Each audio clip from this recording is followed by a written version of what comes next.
Hola, hola, hola. Hola, hola. Buenas tardes a todos, ¿cómo estáis? Eso significa sobaos perdidos. Se dice bien, como los payasos de la tele. ¿Cómo estáis? Bueno, más o menos, más o menos. Bueno, bienvenidos a este tercer InLugo 15. Ya lo voy diciendo, el hashtag oficial del Congreso es InLugo 15 con numeritos, vale, apuntadlo. Bienvenidos a todos los que estáis aquí ya desde primera hora. Bienvenidos a todos los que nos están viendo desde el streaming gracias a la Fundación TIC. No sé cuál es mi cámara, esto se dice mucho. ¿Cuál es mi cámara? Ninguna de las dos porque cuestan una pasta. Ni aquella de allí. Nos están viendo, nos estáis viendo a través del streaming, así que bienvenidos a todos. Gracias por estar aquí por tercer año. No sé a quién se le ha ocurrido que sería bueno que yo lo presentase. No aprenden después de dos ediciones con mi presencia, pues han optado por llamarme para presentar este evento. Espero que os lo paséis bien, que aprendáis mucho, que saquéis algo en limpio de este tercer congreso. Y simplemente recordaros una cosa, aparte del hashtag que es InLugo15, recordaros que hay un concurso de fotografía que podéis participar. Hay dos premios: premio a la mejor fotografía dentro del congreso, o sea, como decía Raúl esta mañana, indoor. Si hacéis una foto que mole dentro del congreso, la podéis enviar a Instagram y tenéis que incluir los hashtags InLugo15, foto InLugo15 y iGirlsLugo. Es importante porque si no, no contabiliza. Y esta noche habrá un paseo nocturno, un photowalk, en el que podéis participar a la segunda categoría de los premios de fotos con los mismos hashtags en Instagram también. Y mañana daremos los premios a la mejor fotografía indoor y la mejor fotografía del paseo nocturno de esta noche. Poco más deciros ahora, porque va a empezar ya el congreso. Quiero darle paso al alcalde de Lugo, José López Orozco, y a la vicepresidenta segunda de la Diputación de Lugo, Lara Méndez, que van a hacer los honores de inaugurar InLugo 15. Queda en vuestras manos.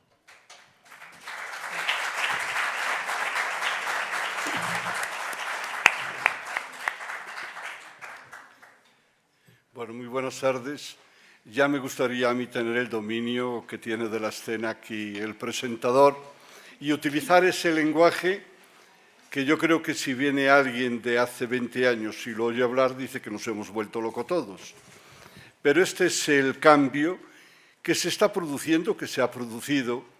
Veo así allí al fondo un viejo rockero que yo creo que andaba metido en este mundo y que nos metió, que nos inyectó a todos este cambio a través de los ordenadores del instituto.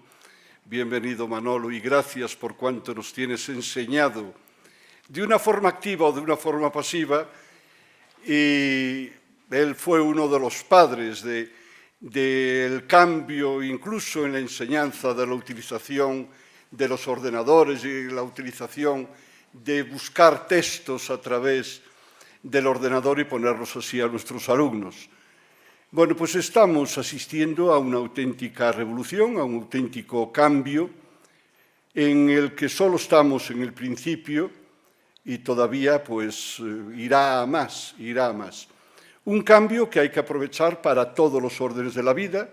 Es una herramienta de trabajo que es imprescindible incluso para darle pues algún toquecito al alcalde de vez en cuando. El otro día hay aquí una persona que me dijo, ya veo que vio mi mensaje, mi Twitter, porque vio que había una farola que estaba en mal estado y a los 40 minutos, cosa insólita, me he sorprendido yo cuando me dijo que en 40 minutos la estaban arreglando.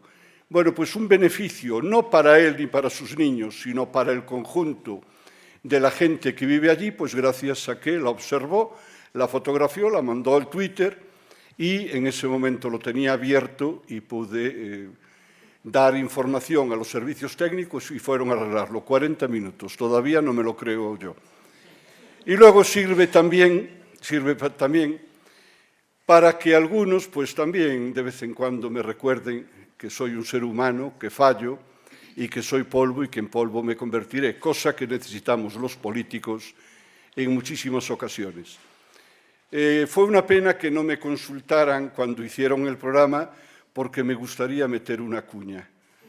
¿Qué os parece que se utilice casi siempre seudónimos para hacer Twitter? ¿No sería mucho mejor, como hace Nacho Escolar, dar la cara todos los días, y sabemos quién lo dice, sabemos por qué lo dice y sabemos para qué lo dice?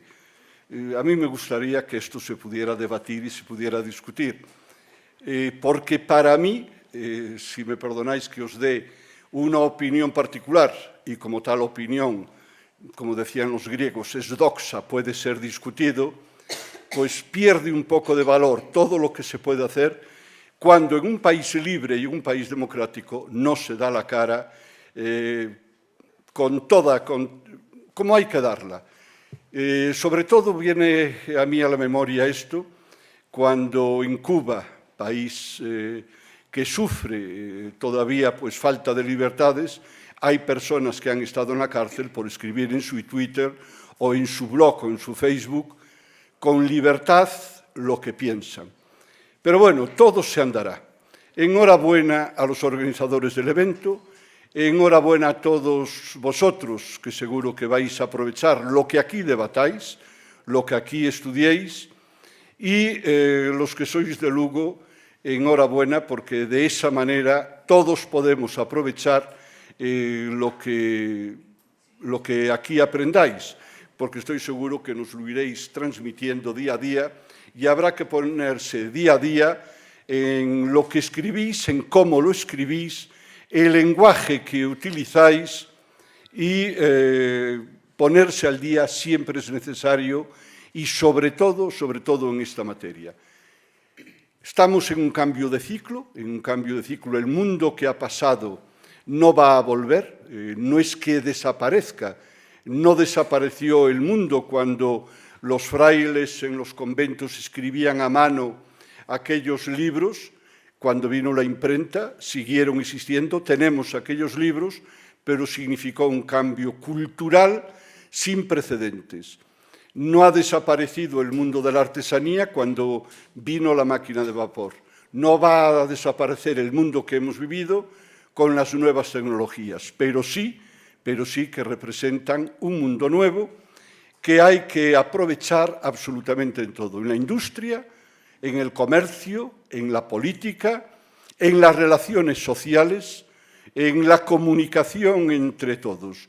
Es imprescindible. Yo hoy no sabría vivir sin mi tablet, no sé si sería más feliz o no, pero no sabría vivir sin mi tablet y sin mi WhatsApp, con mis compañeros de campaña, con mis compañeros de corporación, con mi familia, con mis amigos. No sé si sabría vivir sin estar mirando y en un instante decirle cómo estamos, lo que sentimos, lo que tenemos, de dónde venimos y a dónde vamos. Por lo tanto, ánimo, que todo salga muy bien, que escribid, aquí está la dirección, todo lo que os parezca bien, pero no me apuréis, que 40 minutos fue una vez, otras veces tardamos un poco más. Enhorabuena a la Diputación por organizar este tercer evento, esperamos ya el cuarto. Gracias a todos los que lo han hecho posible y gracias a los que han venido, pues un poco a encabezar el debate de cosas tan interesantes como las que vais a hablar aquí. Muchas gracias a todos.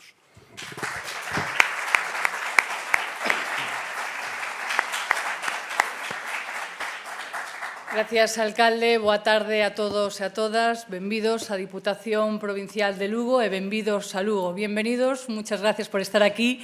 Y me gustaría tanto dar la bienvenida a los que estáis aquí en este salón como a los que nos ven desde sus casas gracias al streaming, gracias a la colaboración de la Fundación TIC que hace posible que con las nuevas tecnologías pues, sobrepasemos estas 4 paredes.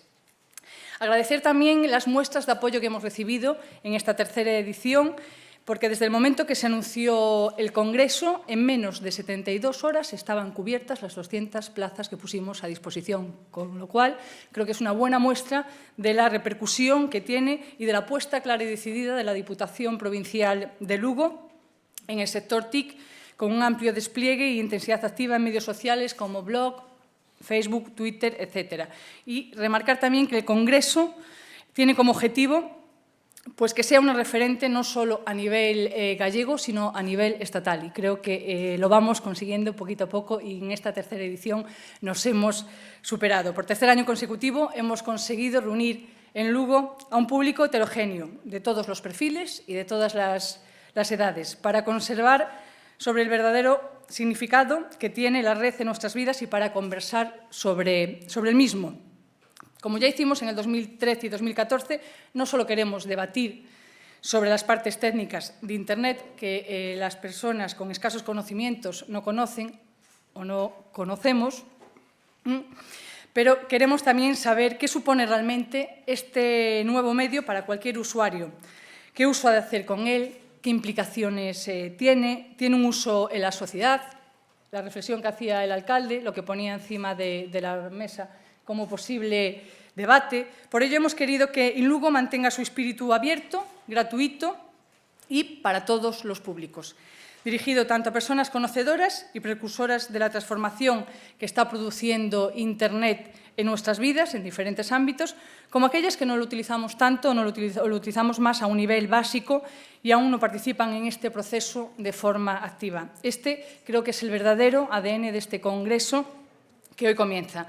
Hemos tenido en cuenta todas las sugerencias y aportaciones que nos han hecho llegar, que nos habéis hecho llegar desde las primeras ediciones, y seguro que en esta tercera, los más veteranos, notaréis las mejorías que hemos ido incluyendo. Hemos preparado además una pantalla adicional, como podéis ver, que aquí está en el escenario, que recopila en tiempo real las principales reacciones que se están produciendo en las redes, tanto en el evento como en el exterior.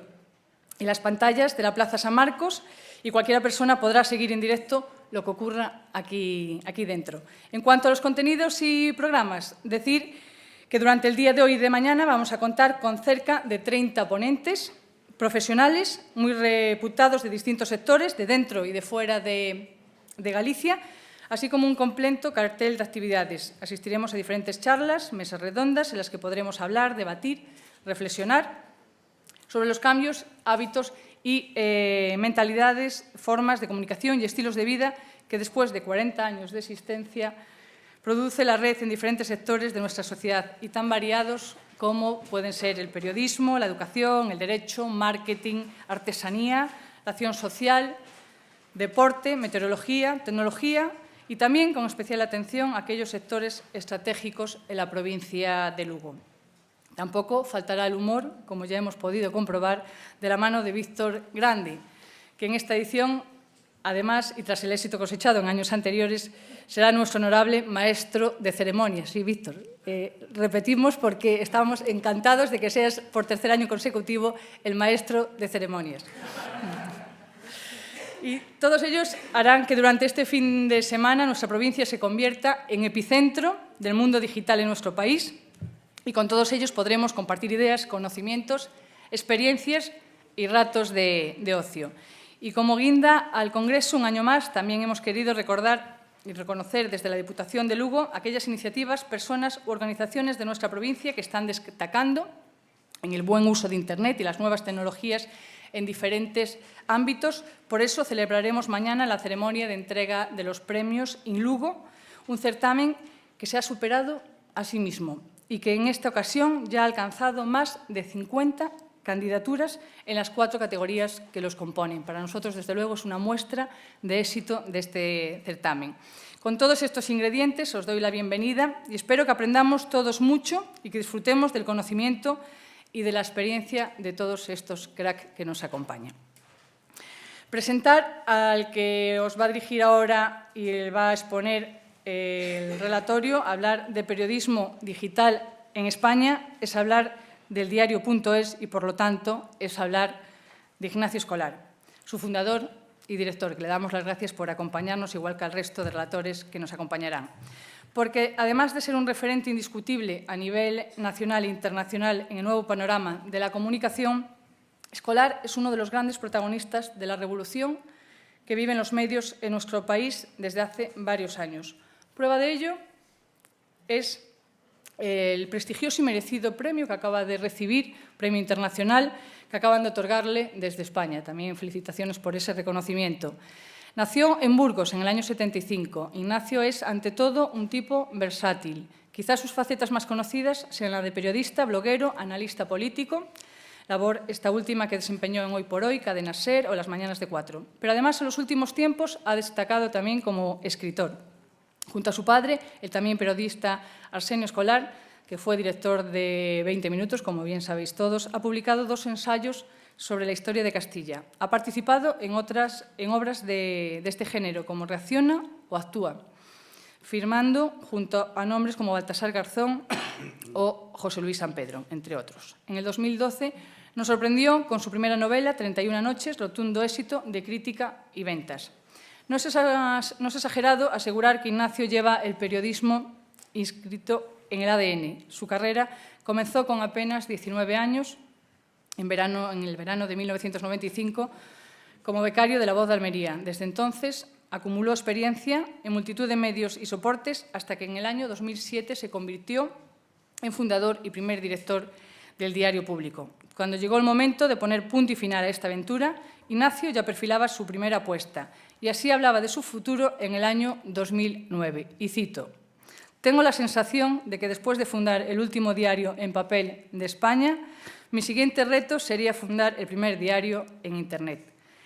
El primero, verdaderamente ambicioso, que no dependa de una cabecera de papel, que pelee por el liderazgo sin ser el equipo de baloncesto de un club de fútbol y más tarde o más temprano estoy seguro de que lo haré». Así lo dijo y así lo hizo. En septiembre del 2012 nació el diario.es, fundado y dirigido por él. En la actualidad supera ampliamente los 10.000 socios, que con sus aportaciones garantizan la independencia y la estabilidad del medio. Además de haberse colocado entre las cabeceras más respetadas de España, este periódico digital ha marcado un cambio de época en el país al convertirse en el primer medio nativo digital completamente rentable. Dicho todo esto, no me queda más que agradecer que Ignacio haya aceptado nuestra invitación y darle paso para que todos aprendamos de su intensa experiencia y conocimiento, que seguro que es a quien estáis realmente esperando. Muchísimas gracias, bienvenidos, disfrutar de estos días, disfrutar de Lugo y vuelvan a Lugo, por favor. Muchas gracias.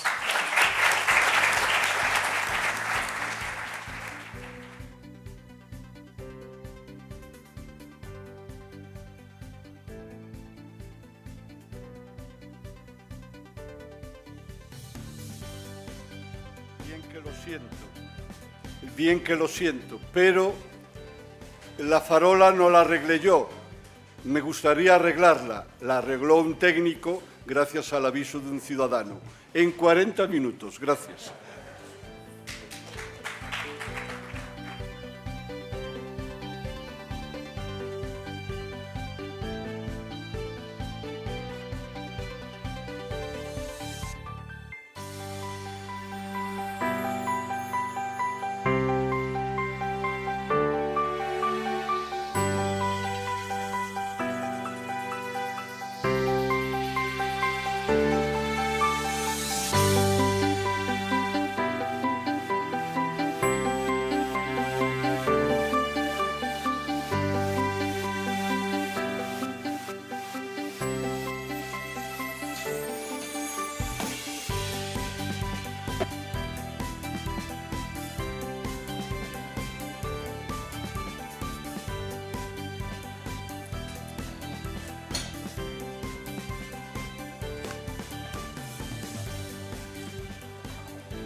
Hola, buenas tardes.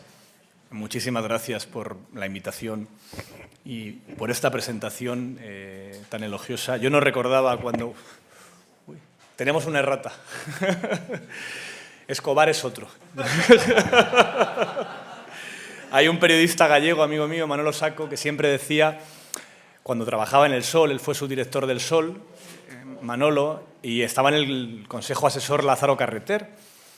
Y Lázaro siempre se quejaba, Fernando Lázaro Carreter siempre se quejaba de que había un montón de erratas en el periódico. Decía, esto es impresentable, este periódico con tantos errores. Y Manolo siempre contestaba, don Fernando, las erratas son las últimas que abandonan el barco. Es casi inevitable. Bueno, quiero hablar hoy en este Congreso in Lugo sobre cultura digital y redes sociales de periodismo, pero no solo de periodismo, no solo como periodista. Como sabéis, yo no soy últimamente solo periodista, también no soy solo escritor. En otra vida fui músico, pero hoy, sobre todo, además de periodista, soy el editor y el director y el consejero delegado y el principal accionista del diario.es, que es un periódico que tiene muchas especificidades, y una de ellas es que la redacción que trabajamos en el periódico, el diario.es, somos dueños del periódico. Cuando yo me siento con mi consejo de redacción por las mañanas, con la jefa de sociedad, la jefa de economía, el jefe de política, la jefa de cultura, la jefa de tecnología, los subdirectores, el redactor jefe de opinión. Con todos ellos me estoy sentando también con los dueños del periódico.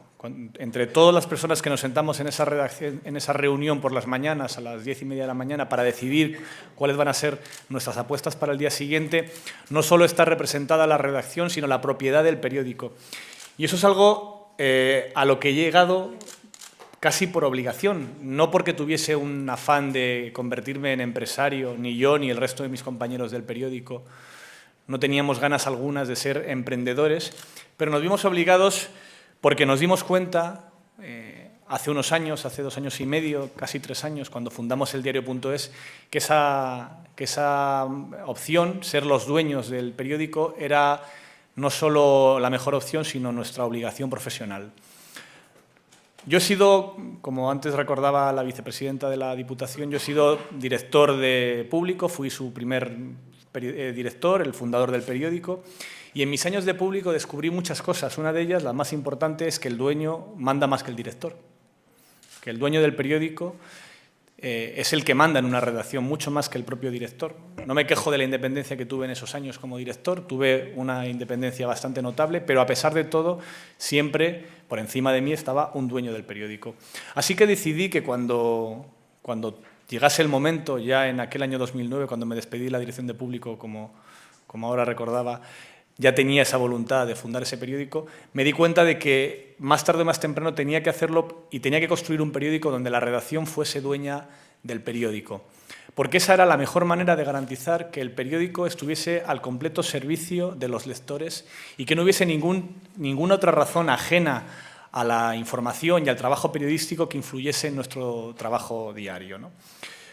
En el 2012, cuando lanzamos el diario.es, era un momento extremadamente difícil para la prensa. No es que haya mejorado mucho en estos últimos años, pero está un poquito mejor. Y lo hicimos en un momento en el que se juntaban y siguen presentes varias crisis, 3 crisis en la prensa. Una crisis de modelo de negocio, una crisis de modelo editorial y una crisis de credibilidad. Voy a hablar de las 3 crisis que creo que todavía siguen presentes. La del modelo de negocio es probablemente la que más se ha hablado de ella, ¿no? La razón fundamental es la llegada de Internet, de la tecnología de Internet. Y lo que está pasando con la llegada de Internet es que las ventas de los periódicos en papel están cayendo en picado. Están cayendo en picado hasta el punto de que la venta en kiosco, que es la medición más exacta, porque como sabéis los periódicos también venden en bloque y venden también suscripciones en paquetes a empresas que no son exactamente lectores y se regalan también muchos de los periódicos de pago, pero la venta en kiosco está cayendo aproximadamente un 15% cada año. Está cayendo además sin visos a que esa caída de ventas vaya a darse la vuelta. Cuando nació Internet, en la prensa de papel se decía, de forma yo creo que un poco ingenua, que era un problema pero que no iba a ser el fin del papel, de la misma manera que antes no lo había sido la llegada de la radio o la llegada de la televisión. Yo creo que sí lo es por una razón, porque todo lo que hace un periódico en papel lo hace mejor y más barato un periódico en Internet.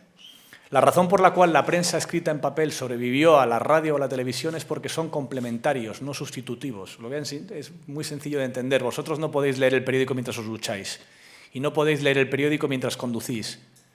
Por eso la radio, además justo en esos momentos, ni podéis ver la televisión mientras conduces. Por eso la radio tiene su pico de audiencia en las horas en las que cogéis el coche, por las mañanas a primera hora, en las horas en las que estáis duchándoos, a esa hora por la mañana, y a esa hora es imbatible frente a la televisión y frente a Internet. Pero todo, absolutamente todo lo que hace un periódico en papel, todo, lo puede hacer mejor y más barato un periódico de Internet. Cuando dirigía Público, cuando lanzamos Público, para lanzar un periódico nacional que llegase a todos los rincones de España con las noticias frescas del día anterior, Además, en público nos empeñamos en tener, por ejemplo, los partidos de fútbol de las 12 de la noche. Para conseguir eso y llegar a los alrededor de 30.000 puntos de venta de periódicos que hay en España, necesitas 7 o 8 rotativas distintas repartidas por toda España, porque si no, no llegas. España es tremendamente grande, aunque mucha gente en Madrid se piensa que termina en la M30. Es enorme. Si quieres llegar con las noticias frescas a las 7 de la mañana a los kioscos, aquí a Lugo, o a Canarias, o a Almería, o a Murcia, pues necesitas tener rotativas por toda España, porque si no, no llegas. Necesitas tener una rotativa en Galicia, otra rotativa en Murcia, un par en Andalucía, que también es muy grande, otra por la zona de Cataluña, un par por el centro, otra en Bilbao. Necesitas muchas rotativas para poder de esa manera llegar con el periódico fresco al día siguiente. También necesitas talar toneladas de árboles en Suecia, en Noruega, convertirlos en pasta de papel, convertir esa pasta de papel en bobinas inmensas, llevarlas a la rotativa, y cuando la redacción ha terminado de trabajar, eso que sale en la televisión como los periodistas, que es esas redacciones donde la gente trabaja, cuando eso ha terminado, ese trabajo intelectual ha terminado entre las 10 y las 11 de la noche, que es cuando se suelen cerrar los periódicos, las 12, las últimas ediciones, empieza un trabajo inmenso, industrial, pesado, en el que hay que conseguir convertir esos PDFs en un periódico impreso que llegue a 30.000 puntos de venta, con la certeza de que si te retrasas media hora y en vez de llegar a las 8 de la mañana, a las 7 de la mañana, llegas a las 9 de la tarde, te comes el periódico. Porque los periódicos en papel se venden sobre todo, salvo en fines de semana, que es un poco más tarde, se venden sobre todo entre las 8 y las 9 y media. A partir de las 10 ya la venta cae en picado, en kiosco. Para llegar ahí, evidentemente, necesitas tener una distribución, ríete tú, de los donuts frescos. Hay que llevar el periódico fresco a todos esos puntos de venta, ¿no? Y eso significa que los costes industriales de un periódico en papel son una barbaridad comparado con lo que cuesta la parte intelectual de un periódico en papel, la redacción, ¿no? Aproximadamente un periódico en papel se gasta el 80% de sus costes en papel, distribución, rotativa, impresión, todas estas cosas que no son información propiamente dicha, y el 20% en su redacción, el 30% en su redacción. Cambia un poquito los porcentajes dependiendo si eres un periódico local o uno nacional, pero son porcentajes así. En un periódico de Internet es justo al revés. El 80% del coste es la redacción, los periodistas, los colaboradores, la gente que está en la redacción, y el otro 20% es los costes, pues, de la oficina, la tecnología, ese tipo de cosas. El año pasado, el periódico estadounidense New York Times hizo un informe interesantísimo, que os recomiendo a todos, está disponible en Internet. Era un informe interno que en teoría se trabajó solo para la redacción del New York Times, pero que después inevitablemente se filtró. El New York Times nombró un equipo de 10 personas para decidir cómo iban a preparar toda su estrategia de Internet y cómo iban a afrontar este problema de que de repente el periódico digital sustituye, lo hará inevitablemente al periódico de papel, ¿no? El informe cuenta muchos datos internos de cómo funciona el New York Times, y los datos del New York Times son bastante equiparables a lo que pasa en todo el mundo con la prensa y con el cambio, con la crisis del modelo de negocio de la prensa. En el New York Times, alrededor del 80% de los ingresos son del papel, son del producto en papel. Sin embargo, alrededor del 80% de los lectores ya están en Internet. Ellos tienen el 20% de sus ingresos en Internet, pero el 80% de sus lectores en Internet, y viceversa. Y es una trampa de oso, en realidad, porque tienes que elegir en esta transición entre papel e Internet si salvas tus ingresos o salvas a tus lectores, si salvas tu presente o salvas tu futuro. Y todos los periódicos del mundo intentan salvar las dos cosas. Es una situación complicadísima en la que quedas atrapado entre decidir si apuestas a lo bestia por Internet y te vuelcas en Internet aún sabiendo que estás matando lo que te da de comer, o si te encastillas en tu periódico en papel aún sabiendo que eso te va a dejar fuera del mercado a medio o largo plazo, ¿no?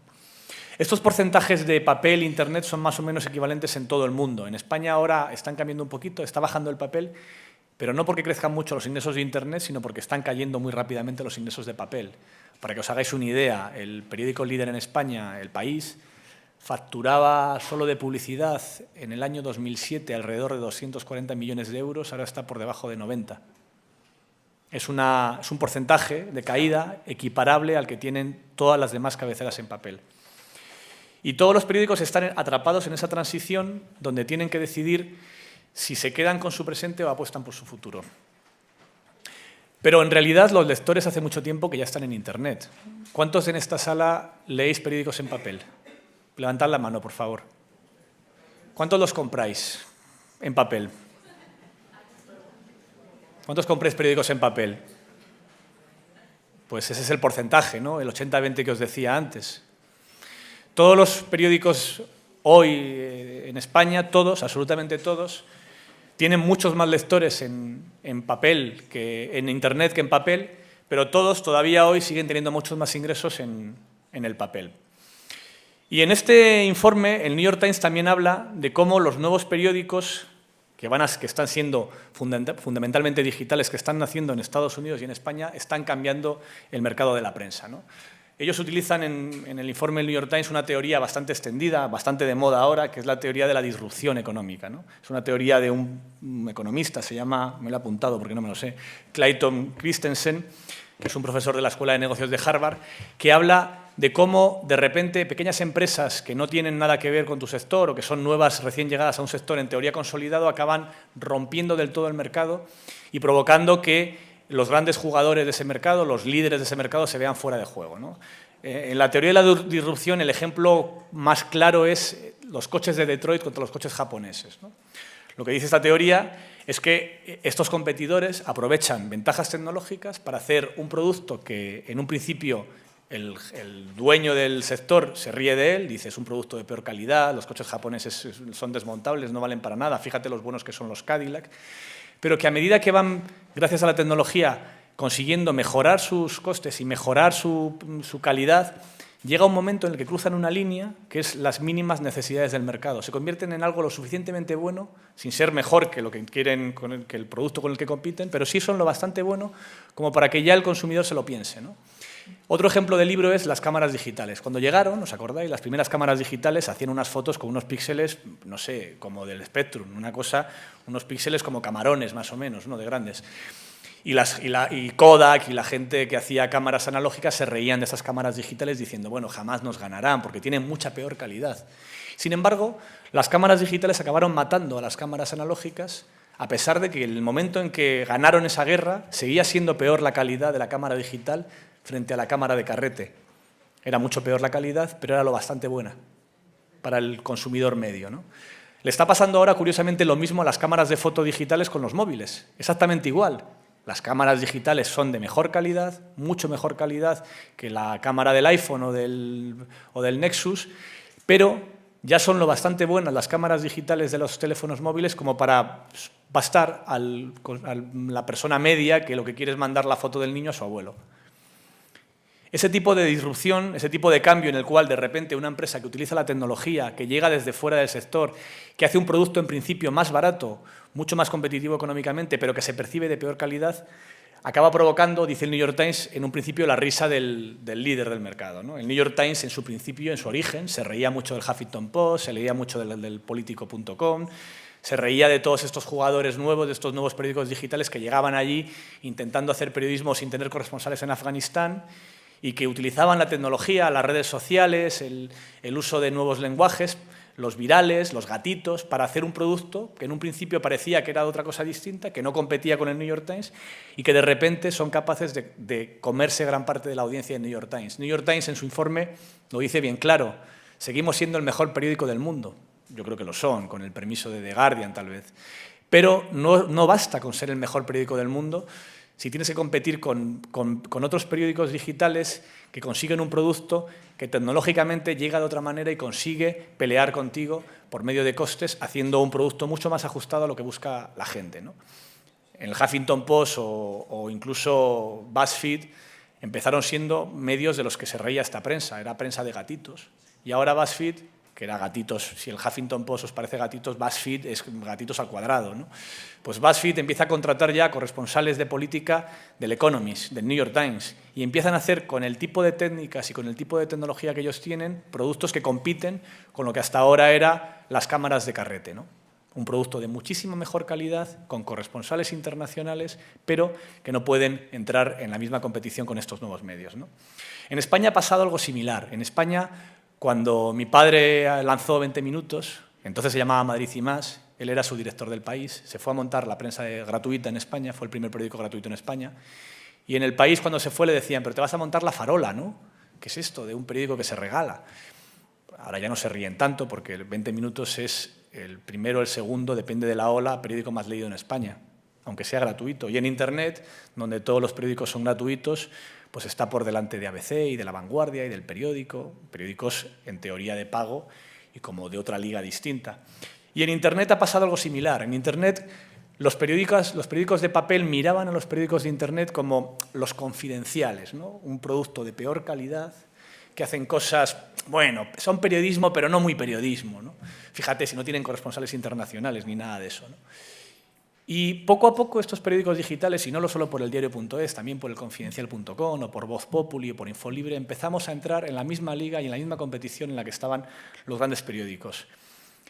En el diario.es empezamos siendo solo 12 personas, ahora somos 39, 40, creo que ya 40, porque vamos tan rápido en crecimiento que ya a veces me fallan los números de cuántos somos en la plantilla. El otro día hubo elecciones sindicales, tenemos ya un comité de empresa, o sea que tenemos que ser unos cuantos ya.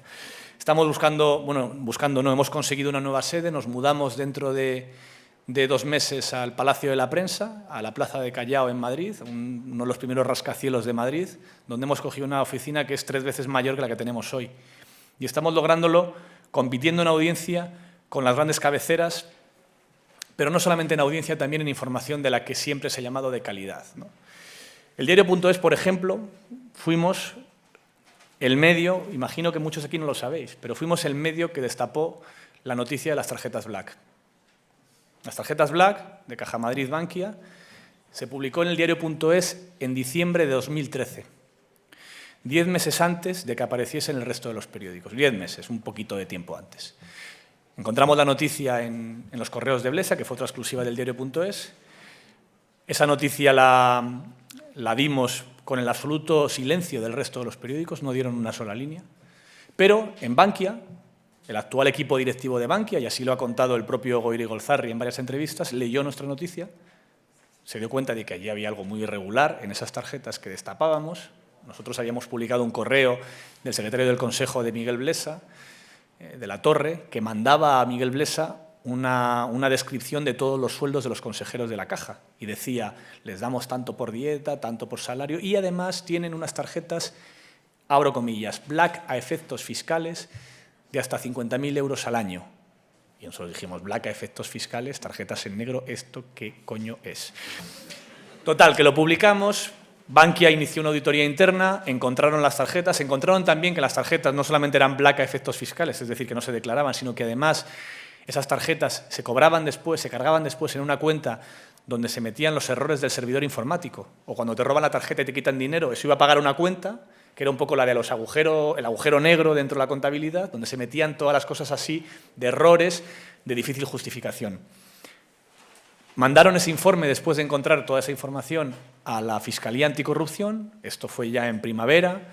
La Fiscalía Anticorrupción al principio del verano se lo mandó a la Audiencia Nacional y en septiembre de 2014, hace unos meses, la Audiencia Nacional abrió el caso de las tarjetas Black. Cuando dimos la noticia no lo publicó nadie, absolutamente nadie. Este tipo de noticias hace 5, 6, 7 años solo se podían leer en papel. Solo un periódico de papel tenía los medios suficientes como para encontrar una investigación así y provocar que pasasen cosas que llevasen un juzgado y destapar un escándalo de corrupción de esas características. Pero en aquel momento no nos dieron ni bola, ¿no? Nos despreciaron, como siguen todavía pasándonos muchas veces, como esos medios de Internet, esos confidenciales que hay en Internet, esos portales de Internet, en vez de tratarnos como lo que somos, que es periódicos de Internet.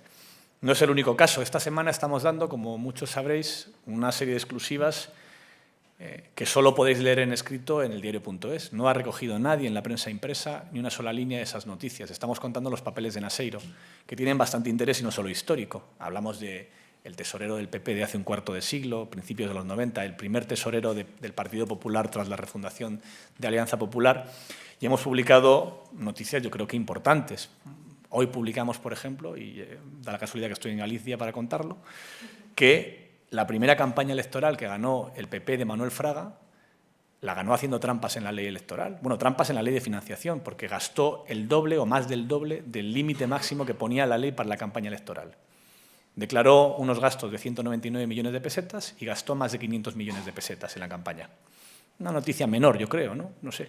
No, lo contamos, lo publicamos no con un rumor que no lo ha dicho alguien, no, damos un papelito de la auditoría interna que hacía Naseiro en esos años, contando exactamente la situación financiera y diciendo que el problema es que se han gastado 500 millones en las gallegas.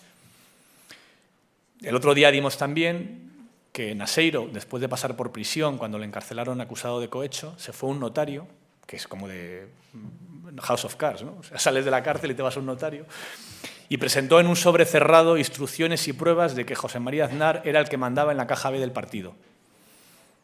Lo selló y le dijo por escrito al notario, en caso de que me pase algo, o sea, en caso, puede venir aquí mi mujer, mi hija, mi abogado a recoger este sobre y darle publicidad o destruirlo en función de si el PP me ha convertido en un chivo expiatorio. Lo que pasó después fue historia, pues el PP no le convirtió en un chivo expiatorio, sino que lo respaldó y acabó siendo exculpado por un defecto de forma en las grabaciones. Esa información, ese tipo de informaciones hasta ahora se podían leer solamente en los periódicos de papel. Hoy los periódicos de papel no las publican, las publicamos los periódicos de Internet. La otra gran noticia de esta última temporada, que ha sido que Rodrigo Rato se acogió a la amnistía fiscal y estaba siendo investigado por el SEPLAC, la publicó Voz Populi, que es otro periódico digital. Pero a pesar de que hace ya tiempo que los periódicos digitales competimos en audiencia con los periódicos de papel y en información de relevancia con los periódicos de papel, todavía existe este error que el propio New York Times en sus informes dice que es un error grave, que es despreciar a la prensa de Internet como si fuese una prensa de segunda división. No es así. Nosotros en audiencia ya estamos entre los 10 periódicos digitales, entre los 8 periódicos digitales, contando los de papel y los que somos solo digitales más leídos, y nuestra audiencia, que en el último mes fueron 4,4 millones de lectores, es como un 40% superior a la suma de los lectores en Internet y de papel de La Razón, por poner un ejemplo, ¿no? No somos una hoja parroquial, como dice Hernández Mancha.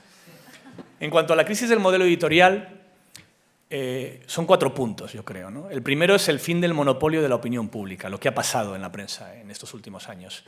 Hasta ahora la prensa era esto que estamos viendo ahora, un señor hablando y gente escuchando. Esto era la prensa, se acabó. Ya está. Ahora se parece a esto también, ¿no? Que hay gente que opina a la vez que el de la conferencia da su chapa, ¿no? Hasta ahora la opinión pública era exclusivamente la opinión publicada. No había una diferencia entre la opinión pública y la opinión publicada. Cuando se hace la primera ley de prensa en España, la primera ley que regula la libertad de expresión, que tiene 2 siglos, que se hace en Cádiz, en las Cortes de Cádiz, a principios del 19, lo que se regula en esa ley de libertad de prensa es a la imprenta. Es una ley de imprenta, se llama así la ley, es ley de imprenta. Se regula la máquina que saca copias de opinión pública y se habla de cómo tiene que funcionar esa máquina, ¿no? Hemos pasado unas máquinas que, por supuesto, eran carísimas, solo estaban a disposición de unos pocos, costaba muchísimo dinero mantener, como os he contado antes. Hemos pasado de eso a un mundo donde cualquiera de vosotros con vuestro teléfono móvil tiene una imprenta. Y eso rompe con el monopolio de la opinión pública, en muchos sentidos. No porque todo el mundo pueda ser el New York Times así andando por casa, eso no sucede, pero habrá que preguntarse por qué razón hay un chaval que se llama Rubius que tiene en su canal de YouTube más audiencia que la 2 o que Antena 3 en algunos días. O sea, que tiene 2 millones de personas viendo, entre otros mi chico, que tiene 6 años y está enganchadísimo al Minecraft. Eso es el fin de la opinión publicada, el fin del monopolio de la opinión publicada, y que lleva a una sociedad mucho más democrática en la cual todos los ciudadanos tienen no la influencia de la CNN o del New York Times, pero sí la capacidad de generar la voz y las olas de voz alrededor de aquello que considere que es injusto y que pueda convertir. Y también cómo todo ese mecanismo de Internet, las redes sociales, Meneame, Dig, el ecosistema de Internet, permite que cuando exista, aunque sea en el fondo de un pozo, una información relevante que interese a todo el mundo, inmediatamente, por mucho que los directores de periódicos decidan que eso no es noticia, lo va a ser. Eso es el segundo punto del que os quería hablar, que es el fin de la jerarquía. Hasta ahora un periódico consistía en 2 cosas, en lo que se contaba y en lo que se ocultaba, en la decisión de qué es noticia y qué no lo es.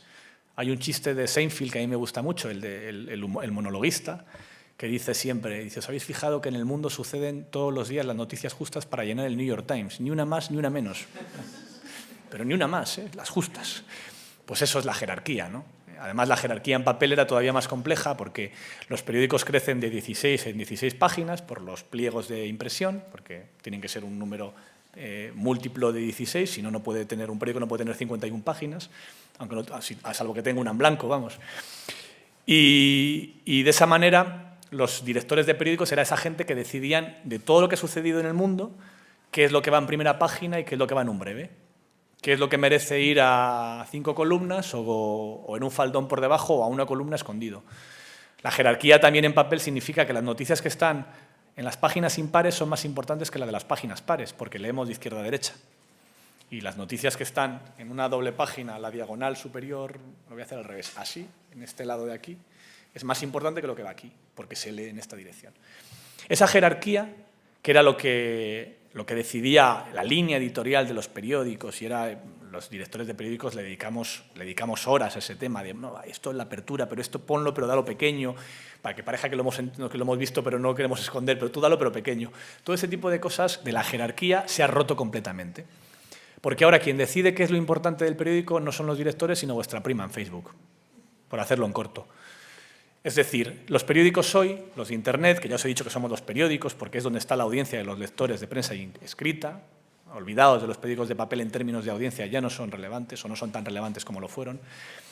Los periódicos en papel hoy reciben más tráfico desde las redes sociales que desde la portada, que es donde queda la jerarquía. La jerarquía existe todavía, es eso que te encuentras en el periódico cuando entras y está arriba del todo en Internet y no está abajo del todo.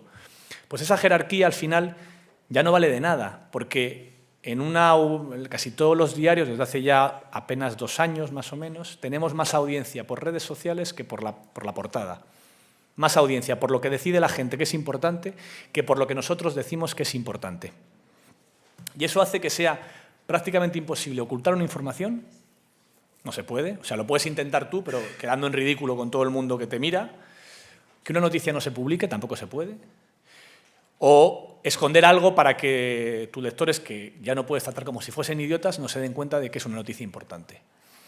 Cuando sucedieron en España los atentados del 11M, como sabéis, José María Aznar llamó por teléfono esa mañana a todos los directores de prensa en España y a los directores importantes de servicios informativos de radio y televisión. Llamó al País, al Mundo, al ABC, al Periódico de Cataluña, a La Vanguardia, a la SER, a Telecinco, bueno, para decir que había sido ETA. Personalmente. De hecho, muchos periódicos al día siguiente dijeron que había sido ETA porque se lo contaba una fuente fiable, ¿no? Era el presidente. Eso hoy es imposible. Entre otras cosas porque Rajoy se pasaría la mañana llamando. Porque se ha fragmentado tanto la opinión publicada con la llegada de Internet que es prácticamente imposible que algo se pueda esconder para que nadie se entere, ¿no? Tú puedes intentarlo, pero alguien lo publicará. Si tú lo ocultas, alguien lo publicará. Y eso lleva a una situación un poco curiosa en la cual la prensa en España jamás ha estado en mayor crisis industrial, pero nunca ha habido tanta libertad de expresión como ahora. Es una cosa llamativa. Otra cosa que se está acabando es el periódico enciclopédico en el modelo editorial. El periódico enciclopédico es esos periódicos que te explican el mundo, como decía Seinfeld, todas las noticias del mundo en un producto cerrado que te lo dan así, en una píldora para que te lo comas, ¿no? Los periódicos, pensad que eran un producto diseñado para un monopolio territorial, que es el kiosco. Tú no distribuyes en todo el mundo todos los periódicos, sino que tienes tu periódico local, que te da la información que necesitas, pero no la local, sino toda, porque tú no dices, no, yo voy a leerme la internacional en Le Monde, los artículos de opinión del New York Times y La Voz de Almería. No, normalmente los lectores en papel no hacen eso. Los periódicos estaban diseñados para ser toda la información que necesitabas en un único producto. Y se compraban como una unidad conjunta, no como unidades individuales. Es decir, casi todos los periódicos, normalmente el lector lee un 10%, un 15%, un 30% si es la madre del director, pero lo normal es que se lea muy poquito. Y tienen información para que el día que tú necesites saber dónde está la farmacia de guardia, sepas dónde está. Aunque el 99% de los días no te haga falta esa información, pero está todos los días. Tú no puedes comprar, deme usted las 2 páginas de deportes, que tenga 2 pesetas, no puedes. Y por eso se diseñaron así editorialmente. El tamaño de los periódicos, las secciones de los periódicos, la manera de entender el periódico como un producto que empieza y acaba y que está todo el mundo resumido ahí para un público concreto de kiosco. Pero con la llegada de Internet esto se ha roto también, porque el lector de periódico es completamente infiel. Hay un dicho en televisión que dicen los La gente que trabaja en televisión, que dice que los periódicos de papel son tus padres, la radio es tu marido o tu mujer y la televisión es tu amante. Y dices, bueno, es difícil cambiar de padres, es complicado o es más complicado cambiar de mujer o de marido, es más fácil cambiar de amante. Bueno, pues en Internet somos los amigos de Facebook, en esa escala de... O sea, es una relación de muy poca fidelidad, de absoluta infidelidad. De hecho, ya no existen los lectores exclusivamente de un periódico en Internet, como sí existían los lectores de un periódico en papel. Casi todos los periódicos en Internet, los de papel también, tenemos lectores que leen un montón de medios, por no hablar del Facebook de su prima. Y que además muchas veces ni siquiera saben que están leyendo, han llegado por el Facebook de su prima la noticia y no saben dónde están. Pasa muy habitualmente. Y eso provoca que la manera de contar la información, de venderla, de titularla, de formatearla, sea completamente distinta. Todo esto es lo que yo llamo la crisis del modelo editorial y que está cambiando completamente.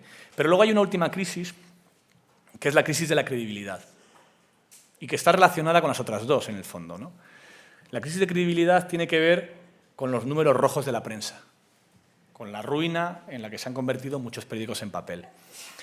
Si los periódicos en papel, o si la industria de los periódicos en papel en España fabricase tornillos, habrían cerrado muchísimos más de los que han cerrado ya. No se me entienda mal, no quiero que cierren periódicos, no es eso de lo que hablo. Ojalá hubiese una manera para poder reconvertir esas redacciones y soy un enamorado del papel, aprendí a leer con los periódicos en papel, me siguen gustando, pero es porque soy un antiguo, los periódicos en papel, pero creo que es muy difícil, muy difícil que ese modelo industrial de prensa sobreviva. Pero muchos lo hacen.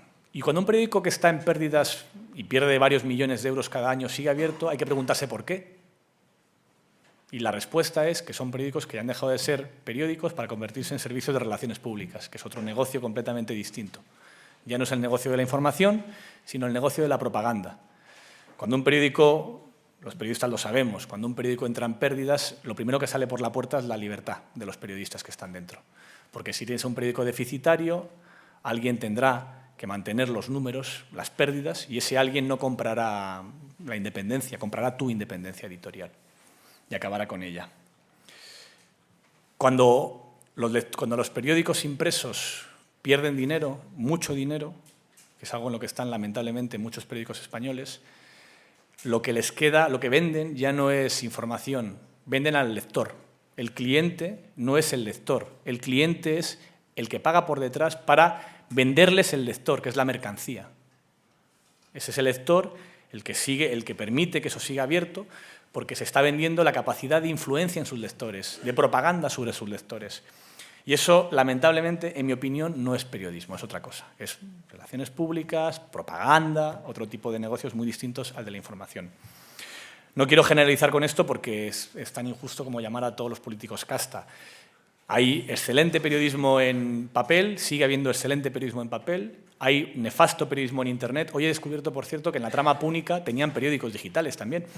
Ha sido genial. Han contado hoy, he leído la noticia hoy, de que lo he leído en El Confidencial, habían montado una red de periódicos digitales locales que vendían a los ayuntamientos y que pagaba el ayuntamiento para salir bien el alcalde. Entonces, estaban todos directamente montados así.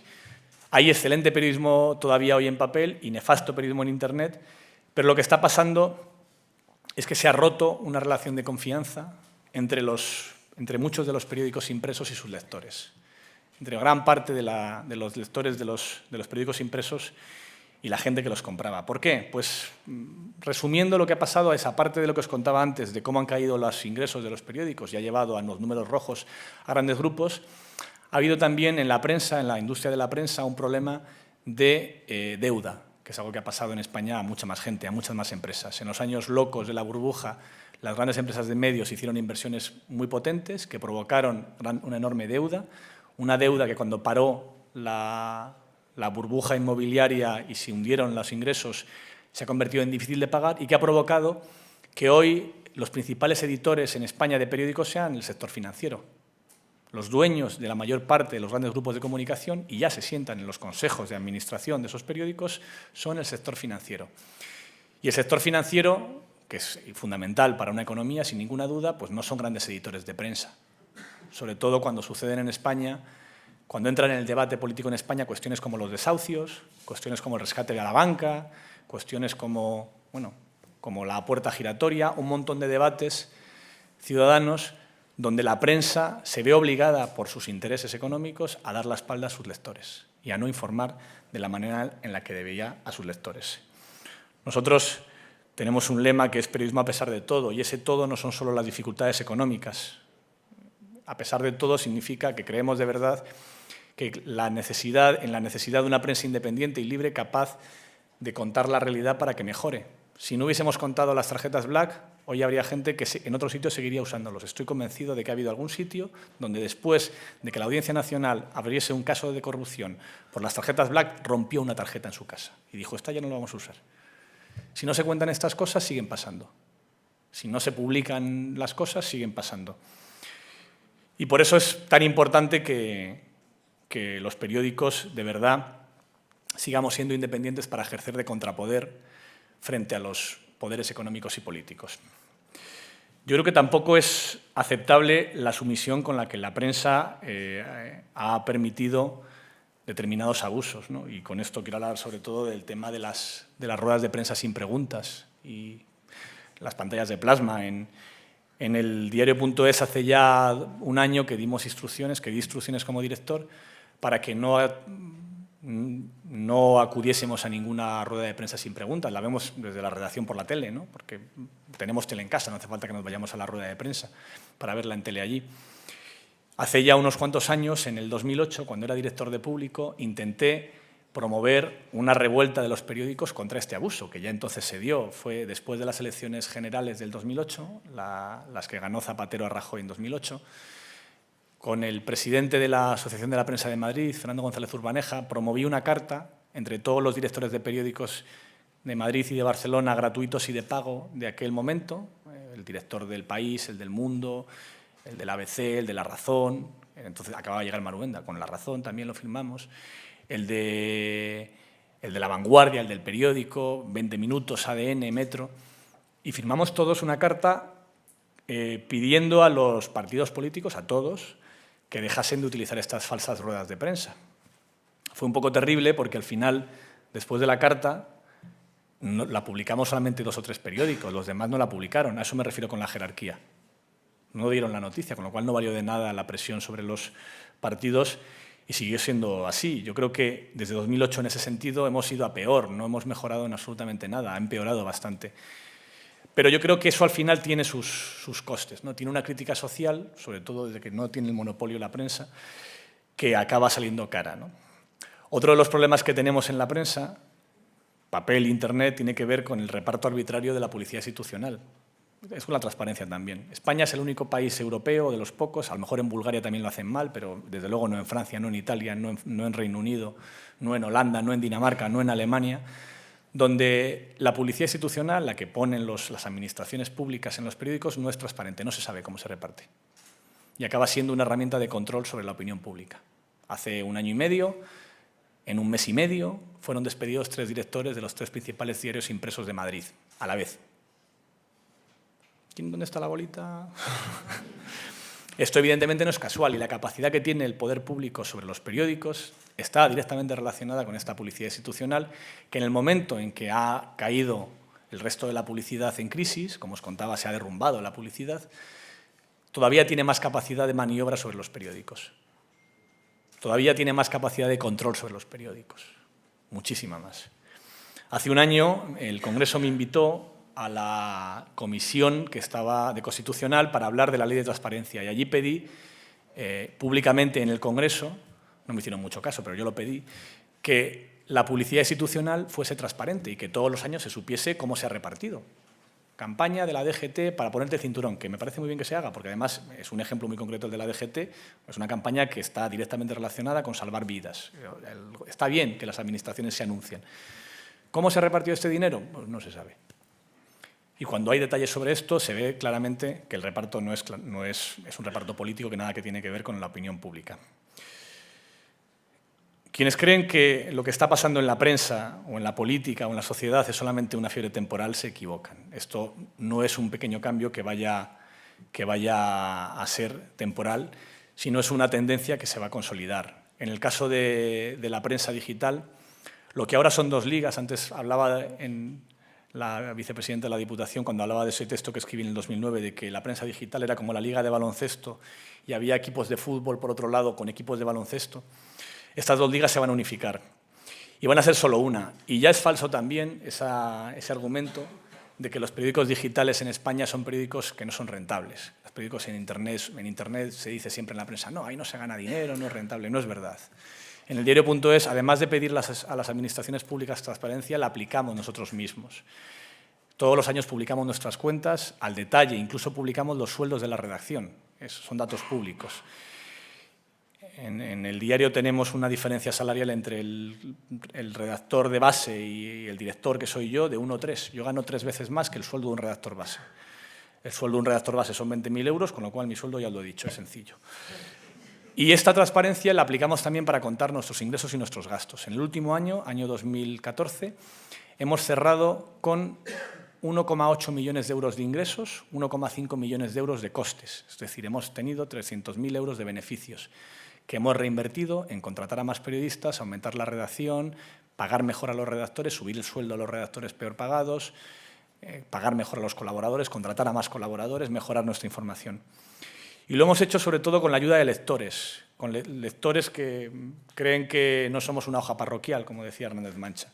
Tenemos ya 11.300 lectores que pagan, pero no por tener información cerrada, sino para que la información siga siendo libre, para que nosotros podamos ser independientes. En conjunto, los lectores suman 1/3 de todos nuestros ingresos. Del 1,8 millones, 600.000 euros son los lectores. No son la primera fuente de financiación, es más la publicidad, pero no hay ningún anunciante por separado, ni uno solo, que llegue a la mitad o a la tercera parte de los lectores. Y eso nos garantiza que el primer cliente son nuestros lectores. No hace falta, como sabéis, ser socio para leernos, nos podéis leer igual, pero nuestros socios por lo que pagan es porque sigamos siendo libres, ¿no? Sigamos siendo independientes para que podamos ejercer, como dice nuestro lema, el periodismo a pesar de todo. Espero vuestras preguntas y muchísimas gracias.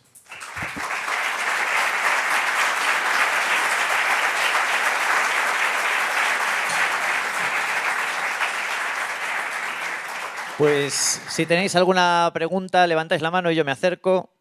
¿Cojo el mío? ¿Te parece? Así ya. Brevedad en la pregunta y en la respuesta, lo que veas.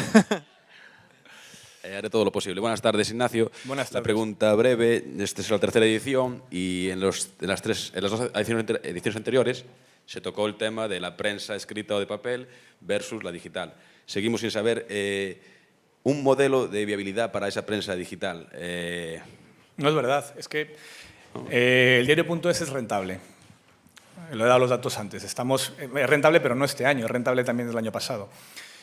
No porque queramos ganar dinero con la prensa, para mí el objetivo del diario es que seamos capaces de pagar la mejor redacción posible y ser capaces de verdad de hacer el mejor periódico posible en España o en castellano. Y lo hemos hecho con recursos propios, con los ahorros de una redacción que ha puesto su dinero. Somos accionistas porque pusimos ahorritos que teníamos cada uno de nosotros para poner en marcha el periódico. Y estamos en números negros, cosa que no pueden decir hoy los periódicos en papel, lamentablemente, ojalá pudiesen, porque de verdad creo que es importante que la prensa sea capaz de encontrar su modelo. Y no somos el único tampoco. El Confidencial.com tiene 14 años, tiene la mala suerte de llamar la palabra confidencial en el título porque es casi un término despectivo. Eso es un confidencial. El Confidencial.com tiene más periodistas que La Razón trabajando allí. No es un pequeño periódico, tiene una redacción de 110 personas, que es muy superior a la mayoría de las redacciones de papel regionales y no tiene nada que envidiar a una redacción de papel nacional. Y en el caso del diario, lo mismo. Somos ya la nueva redacción, tenemos sitio ya para 70 personas y me temo que lo vamos a llenar. Bueno, me temo no, estoy muy contento de ello. Es decir, que no es falso esto que se dice siempre de no, es que en Internet no hay un modelo. Lo que no hay, y eso sí que es cierto, es cómo hacer que el elefante pase por el ojo de la aguja. O sea, cómo convertir la redacción de papel en una redacción digital, más que la redacción, la estructura de papel, con distribución, administración, rotativa, todo eso, cómo hacerlo rentable en el negocio de Internet. Eso es cierto, eso es verdad que es muy difícil de hacer. En Estados Unidos hay un debate interesantísimo, un debate casi ideológico, ¿no?, entre los partidarios de Bezos, de Amazon, que se ha gastado 200 millones de dólares en comprar el Washington Post, y los de Pyramidar, el de eBay, que ha gastado 200 millones en poner en marcha New Media, que va a ser una empresa que monte nuevos periódicos digitales desde cero. Y yo no tengo claro cuál es el modelo mejor, ¿no? Si empezar con una gran cabecera, que en el caso del Washington Post tiene hasta Robert Redford en una película, hicieron el Watergate, y reconvertirla, o empezar desde cero y empezar a crear un producto desde cero sin la mochila de toda la estructura anterior del mundo del papel y sin las ventajas de una gran marca. Yo creo que va a pasar las dos cosas, ¿no? Habrá grandes marcas del papel que sigan vivas como periódicos digitales, porque no creo que vaya a haber grandes periódicos de papel dentro de 20 años, seguro. Y grandes periódicos digitales que nazcan desde cero en estos momentos, ¿no? Las dos cosas. Ya ha pasado antes, ¿eh? Si coges los periódicos actuales, El País, El Mundo, el ABC, pues El Mundo nació en el 89, El País en el 75 y el ABC lleva sobreviviendo un siglo y pico, o sea que eso está inventado. Prensa hiperlocal, ¿qué opinas? Yo creo que tiene una ventaja y un inconveniente. La prensa hiperlocal funciona muy bien por cercanía al lector, pero tiene un problema de volumen, que es el gran drama de los periódicos digitales, ¿no? Donde nos gana BuzzFeed o donde nos gana Huffington Post es en lo que son capaces de hacer con mucho volumen. Grandes audiencias, hiperaudiencias, Y eso en local, por definición, no se puede hacer. Nosotros en el diario estamos apostando por lo local también, porque además de esas 40 personas que somos ahora y 60, 70 que vamos a ser en un año, tenemos 11 redacciones locales, más que locales autonómicas, con distintos acuerdos con otros equipos de gente que ya asistía. Aquí en Galicia estamos con Praza. En Cataluña tenemos un diario que es Cataluña Plural, que está hecho por nosotros.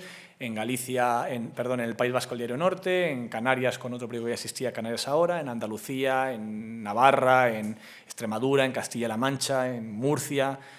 Tardo menos diciendo dónde no estamos, en realidad. Y en total hay como 70 periodistas trabajando en estas ediciones locales, ¿no? Y se puede encontrar un modelo, pero es mucho más complicado por falta de volumen. Yo creo que ahí una de las cosas que cuando montamos el diario.es vigilamos mucho es vamos a hacer el mejor periódico que podamos pagar, porque así podremos hacer el periódico que queremos hacer dentro de 3 años, y si no, no llegaremos a dentro de 3 años. Y es muy importante en cualquier proyecto de prensa digital que montes tener muy claro cuál es tu modelo de negocio, cuál es la manera en la cual vas a poder financiar tu independencia editorial, porque si no tienes un modelo de negocio lo que no tendrás es independencia, o no tendrás viabilidad, una de las dos cosas. Sí, estábamos hablando del modelo de viabilidad de las cabeceras.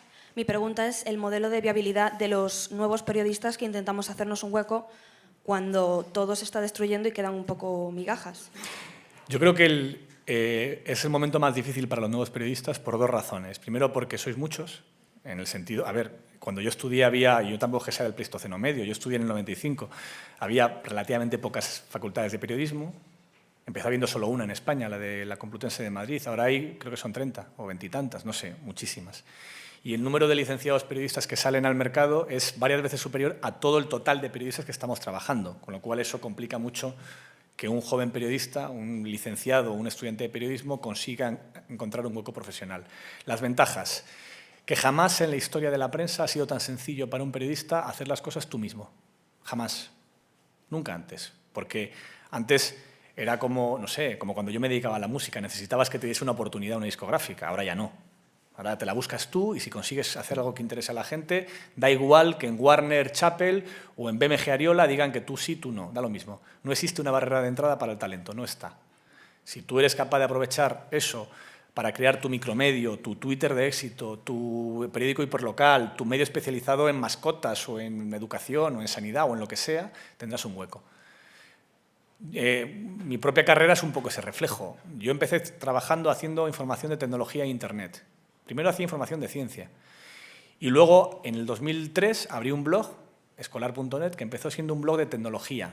Luego se derivó hacia un blog sobre tecnología y política, con todo el tema del canon y las cosas en las cuales chocaban esos dos mundos. Y acabó siendo un blog de política, el blog de política más leído en España, que me convirtió a mí en un periodista de política. A mí nadie me dio la oportunidad de ser un periodista de política, me la busqué yo.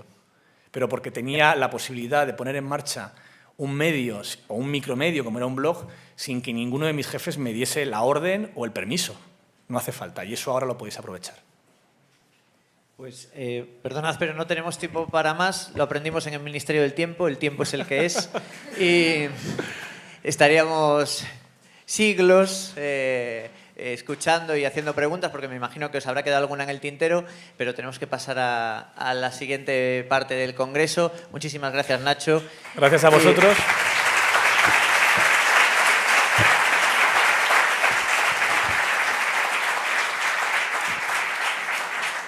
También respondo en el Twitter, pero no, y Escobar no es, ¿eh? Sí, ya queda como la primera anécdota del Congreso de este año, ¿no? Hemos tenido la charla de Ignacio Escobar, que también estaría interesante, ¿no? Bueno, vamos a pasar rápido. Ya veis que ya vuelve a funcionar el pedazo plasma, que dan ganas de dar una rueda de prensa poniéndose detrás. Vamos con la siguiente etapa de este tercer Congreso en Lugo, que es el marketing online en grandes marcas. Le voy a pedir ya a los ponentes, a los tertulianos, a los contertulios de esta charla, porque va a ser una charla, que se acerquen ya y que vayan subiendo. Os presento a Juan Andrés Milleiro, que es, atención, Head of Social Media de NH Hoteles, o sea, la cabeza bueno, pensante y sonante de la estrategia social media de NH Hoteles. Nuria Padrós, que es la directora general de, espero decirlo bien, Ogilvy. ¿Es Ogilvy? ¿Ogilvy? Ogilvy. Entonces, ¿cómo es? ¿Tú cómo lo dices? Los americanos dicen Ogilvy. Ogilvy PR, Barcelona. Y Diana Morales, que es la Social Media Strategist de Movistar España. Nos van a hablar de marketing online en grandes marcas. Y chicos, solo quería deciros que tenemos más o menos hasta -4. Yo os haré como señales de humo, si os apetece o si os parece, cuando nos queden 5 o 10 minutillos. Os hago un vamos acabando y a lo mejor nos da tiempo de hacer 2 o 3 preguntillas, ¿vale? Pues quedan vuestras manos y tiempo. Hola, buenas tardes. Un momento, que me pongo un vaso de agua, es que llego de Barcelona así corriendo. Bueno, pues, chicos, ¿queréis agua? Sí. Toma. Empiezo, arranco, ¿no? Que vamos mal de tiempo, voy tirando millas, ¿eh?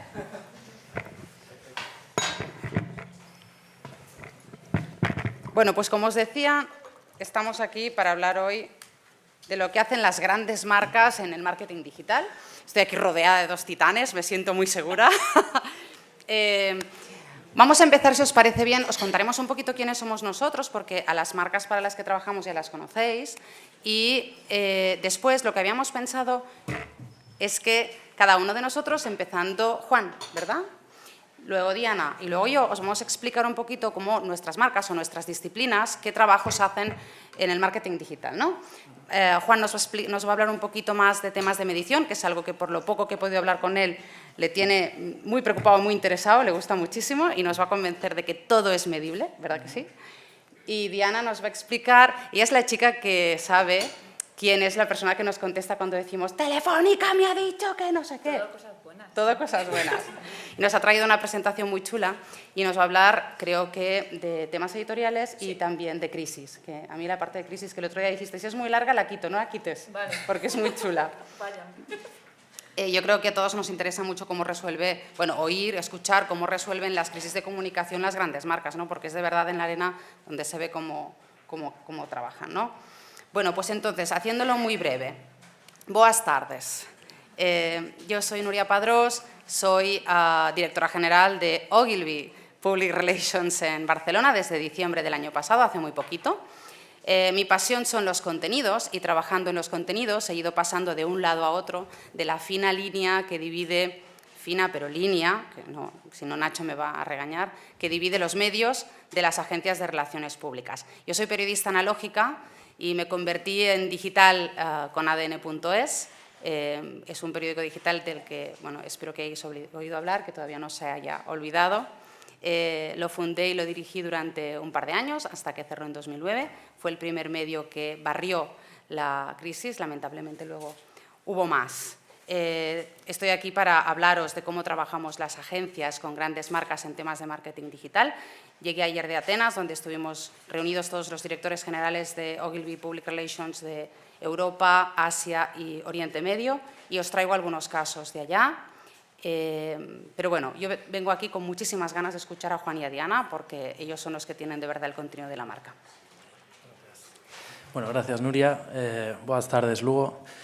En mi caso concreto, siempre digo que NH Hotel Group es un poco una marca, un gran desconocido en algunas cosas. En España es una marca bastante conocida, pero estamos en otros 29 países en total, 400 hoteles, y todo eso lo coordinamos en redes sociales. Coordinamos desde nuestras oficinas centrales en Madrid, y bueno, pues obviamente tengo un equipo que es el que está en el día a día trabajando en las redes sociales, dando el callo totalmente. Y bueno, pues he traído un pequeño vídeo de 2 minutos, creo, nada más, para contaros un poco y que veáis el punto de vista. Creo que es bastante interesante de una empresa que está en medio de un cambio. Ahora, al terminar el vídeo, os contaré un poco en qué consiste ese cambio, cómo está impactando, además, todo el tema de las redes sociales, que en el sector de turismo, hoteles y demás fue algo de los primeros sectores en los que impactó, para bien y para mal en algunos casos también. Y que veáis un poco cómo algo que puede parecer tan simple como una noche de un hotel, al final pues puede ser algo bastante social y cómo nos impacta. Así que si podéis ir adelante. Gracias. No sé si va aquí. Hoy queremos presentarte una cadena hotelera de confianza. Una compañía que cuenta con un personal orgulloso de servir a los demás y con la calidad y el servicio mejor valorados por los clientes. Donde cuidamos a nuestros empleados y nuestros empleados cuidan de nuestros clientes. Hoy te presentamos a un grupo responsable con el medio ambiente y activo en las comunidades donde opera. Un lugar donde puedes empezar el día de la forma más sana y saludable. Donde puedes sentirte como en casa, fuera de casa. Bienvenido a NH Hotel Group. Cerca de 400 hoteles en 3 continentes. 4 nuevas marcas y 19.000 profesionales motivados por ser los mejores anfitriones. Con foco en más de los 16 millones de clientes, con un único objetivo: hacer de la estancia una experiencia única y memorable. Ofrecemos un servicio que va más allá de las expectativas. Un servicio solo posible gracias a un personal comprometido y orgulloso de pertenecer a la compañía. Con un espíritu joven que disfruta con lo que hace. Edificios, lobbies, habitaciones, salas de reuniones y gastronomía. Con las mejores localizaciones en las ciudades más importantes del mundo. Y siempre ofreciendo la mejor relación calidad-precio. Esto es lo que somos. Nuestro compromiso es convertir la estancia en NH en algo más que una estancia en un hotel. Para así ser reconocidos, año tras año, como una de las cadenas mejor valoradas por los clientes a nivel mundial. Y con el firme propósito de querer ser los mejores, aún no siendo los más grandes. Por eso, un día, cuando alguien planifique un viaje o una reunión en una ciudad, por negocio o por ocio, siempre se preguntará: ¿hay un NH en mi destino?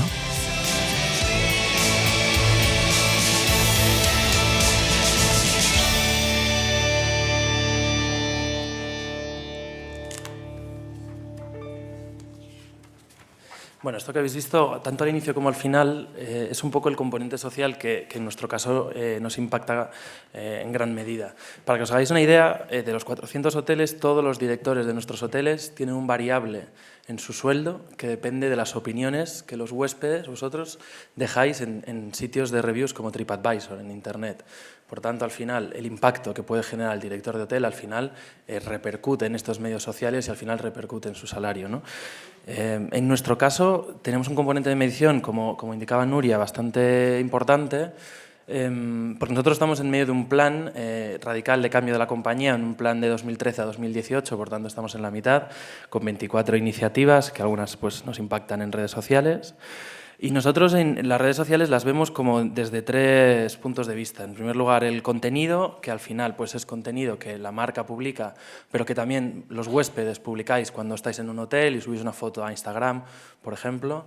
Entonces ahí tenemos como objetivo todo el tema de awareness, marca, impresiones, brand tracking, todo lo relacionado con eso. En segundo lugar, todo el tema de atención al cliente, que seguro que Diana os contará mucho más en detalle, que al final lo medimos en satisfacción, en número de intervenciones que tenemos, que también veréis que es algo súper importante. Y en tercer lugar, que es algo que nosotros cada vez desarrollamos más, que es el tema de las campañas en redes sociales. Creo que hay 2 cosas que a mí siempre me gusta destacar, que se tiran abajo porque son unos tabús que son un poco irreales, que el primero es que las redes sociales no venden, yo creo que sí que venden y nosotros hemos demostrado que existe un retorno medible y cuantificable. Y la otra es que no se puede medir, se pueden medir muchísimas cosas. Lo que pasa es que a veces creo que pecamos los que trabajamos en redes sociales de medir más bien poco, ¿no? Entonces, bueno, pues creo que ese es un poco lo que vemos nosotros. Nosotros somos capaces de medir desde que alguien llega a una impresión nuestra o puede ver, cierra la página y a continuación se encuentra 2 días después por retargeting con un anuncio en Facebook y luego cierra Facebook y llega a una newsletter y reserva por la newsletter. Nosotros somos capaces de ver que ha tocado todos esos palos y tenemos ese modelo de atribución. Entonces, al final, nosotros somos capaces de ver en qué momento las redes sociales han ayudado en el proceso de compra, cómo han ayudado, y podemos medir y dar un retorno, ¿no? Lo cual no quita que también haya venta directa con un last click desde redes sociales. Sobre todo en nuestro caso, pues principalmente es Facebook. Y yo creo que pues eso es todo como presentación. ¿Te puedo hacer una pregunta? Por supuesto. En vuestras acciones, en vuestras campañas, hacéis, me imagino, activaciones en las que utilizáis influenciadores, ¿cierto? Sí. Nosotros hemos estado discutiendo bastante estos días, os decía, en Atenas y la semana pasada en Washington con nuestros compañeros de todo el mundo, si tenemos que apostar por los influenciadores con la I grande, por la Kardashian, por los influenciadores de I pequeñita. ¿Qué es lo que os funciona mejor? Mi opinión personal es que creo que todo este tipo de relaciones tienen que ser creíbles. Por supuesto, Y sí, claro. para que sean creíbles de cara al consumidor, yo creo que tienen que ser relaciones a largo plazo. Porque yo también he estado al otro lado y tengo un blog desde hace años y creo que al final, de cara al consumidor, no es creíble si tú como soporte o como influencer, en este caso, un día estás anunciando una cosa, al día siguiente otra y 3 meses después probablemente incluso la competencia, ¿no? Entonces, nosotros tenemos solicitudes prácticamente todas las semanas. La semana pasada de alguien de, oye, que me voy a un festival en Murcia y necesito una habitación de hotel, tengo 4.000 followers en Twitter. Pues todas las semanas tenemos cosas así. Creo que, como decía, yo solo creo en las relaciones que son a largo plazo y totalmente fiables y totalmente transparentes de cara al consumidor. Nosotros cuando hablamos con alguien es como, oye, si en el hotel te han tratado mal o has tenido alguna experiencia negativa, siéntete libre de decirlo, o sea, que somos transparentes. Y es cierto que nosotros tenemos un componente, por el estado en el que estamos, de que necesitamos, obviamente, que la gente hable mucho de nosotros, de nuestro cambio y demás. Entonces, la parte de influencer para nosotros es súper importante, pero sí que es cierto que no vale todo en el tema de influencer. Y nosotros... Si no tiene sentido, si no es lógico con Claro. vuestra marca y si no nunca Claro. NH, pues... Y en los territorios de marca, con la gente que está hablando de ti, por ejemplo, con el tema de los millennials, creo que siempre es a muchas marcas... millennials son- Sí, ¡guau! sí, que muchas marcas al final es como Sí. nos va a solucionar el mundo, los millennials, ¿no? Y creo que ni tanto ni tan poco.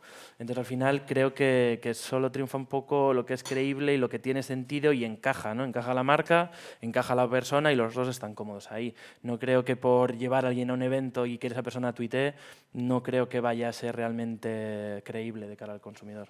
¿Y qué herramientas utilizáis? ¿Cuáles? Porque ahí también hay debate, ¿no?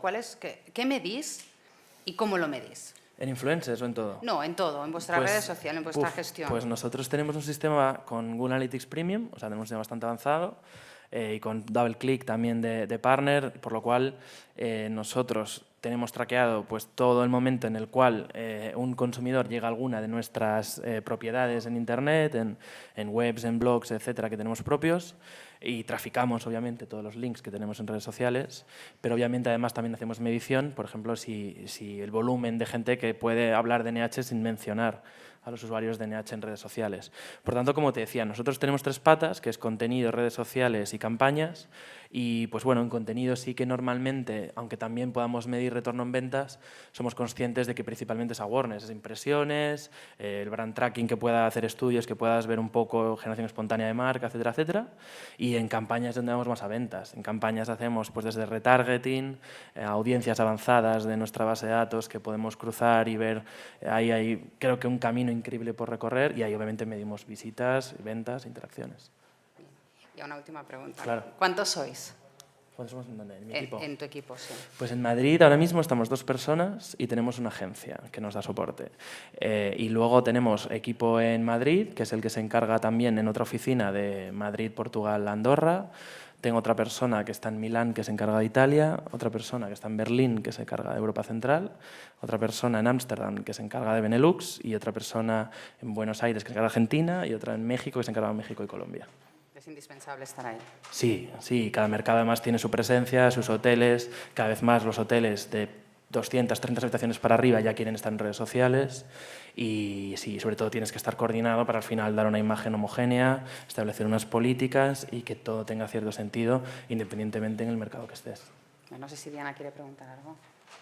No, yo luego te contaré el tema de influyentes, nosotros cómo lo llevamos también, Claro. porque Pues no, yo creo que muy es una importante. mesa redonda, ¿no? Podemos... Dale. Ya, Sí, no, pues Claro. para nosotros también es muy importante, porque claro, nosotros sobre todo nos basamos en temas de atención al cliente, porque no sé cuántos de aquí sois súper fans de Movistar. Yo soy cliente, ¿eh? Sí, tú eres cliente, Yo soy ¿no? cliente también, sí. Sí, clientes tenemos unos cuantos. Fans, no sé yo si tantos, pero sí me acuerdo en 2010 cuando surgió el tema con el cambio de marca, de todo Telefónica pasaba a ser Movistar, la marca comercial, pues surgió, nos metemos en esto de redes sociales, no nos metemos, nos van a linchar, nosotros no tenemos fans, no hay nadie con nuestra camiseta por la calle, etcétera.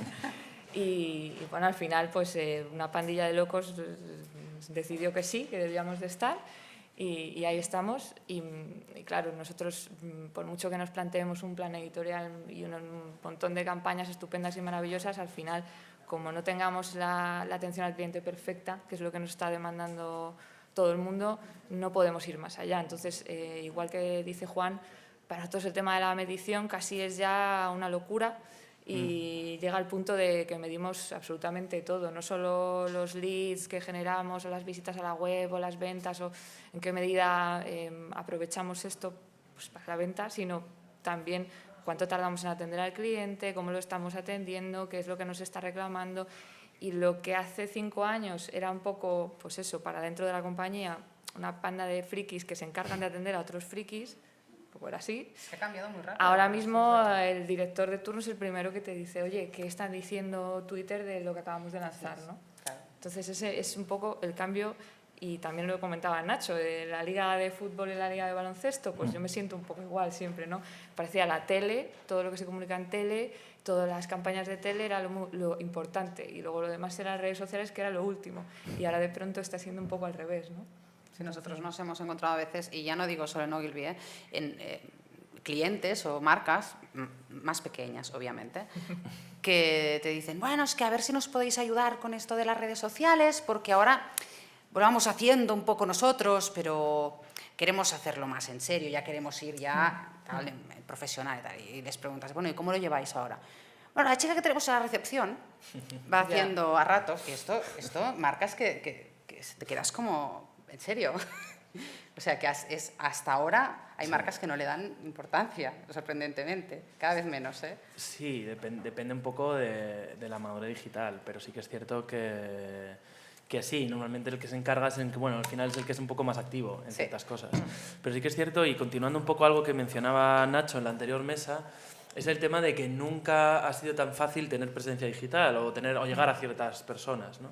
Por tanto, es algo que yo siempre le digo a la gente que tiene una casa rural o un hotel pequeñito, es súper fácil saber lo que están diciendo de ti, tener una presencia un poco más o menos activa y al final conseguir que la gente que se haya ido de tu hotel y que ha estado razonablemente contenta publique en ciertos sitios y a un coste razonable. O sea, una campaña de redes sociales la puedes hacer desde €1 hasta lo que tú quieras poner. Por tanto, creo que hay que verlo más como una oportunidad que como... Yo creo que lo que le ha pasado a muchas marcas, incluido Movistar en este caso, es que cuando ha surgido la figura del community manager, todo el tema de redes sociales, al principio no sabía muy bien dónde colocarlo, dónde ubicarlo. Claro, ¿Esto qué es? ¿Es comunicación? ¿Es marketing? ¿Es canal digital? ¿Dónde lo ponemos? Y ahí está gran parte de la importancia o no que se le da. Bueno, y también es que las redes sociales se han venido gestionando mucho de una manera táctica, pero a veces, ahora sí, se está dando un paso hacia atrás para poder hacer, y se hace estrategia, nosotros hacemos estrategia todo el día, pero se tratan de forma muy táctica las redes sociales todavía.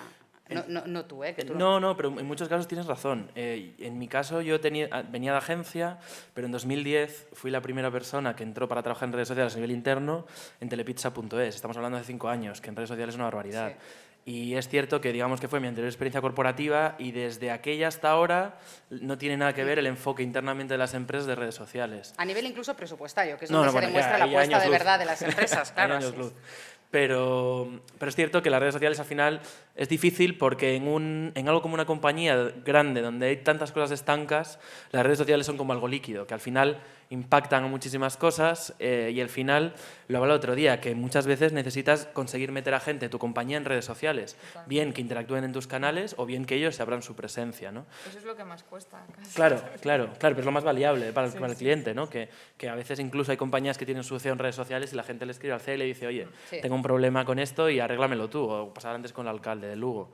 Y creo que ese es el gran reto, ¿no? El conseguir no solo que las redes sociales sean el departamento de redes sociales, sino que las compañías se conviertan en algo social con cada vez más departamentos, ¿no? Que al final yo creo muchas veces que a largo plazo pasará, que nosotros nos quedaremos sin trabajo porque habrá pues alguien en comunicación que sea un poco más especialista, que esté más transversal en social, habrá otra persona en el departamento de atención al cliente que lleve el social, habrá otra persona en marketing que haga esas campañas con su agencia.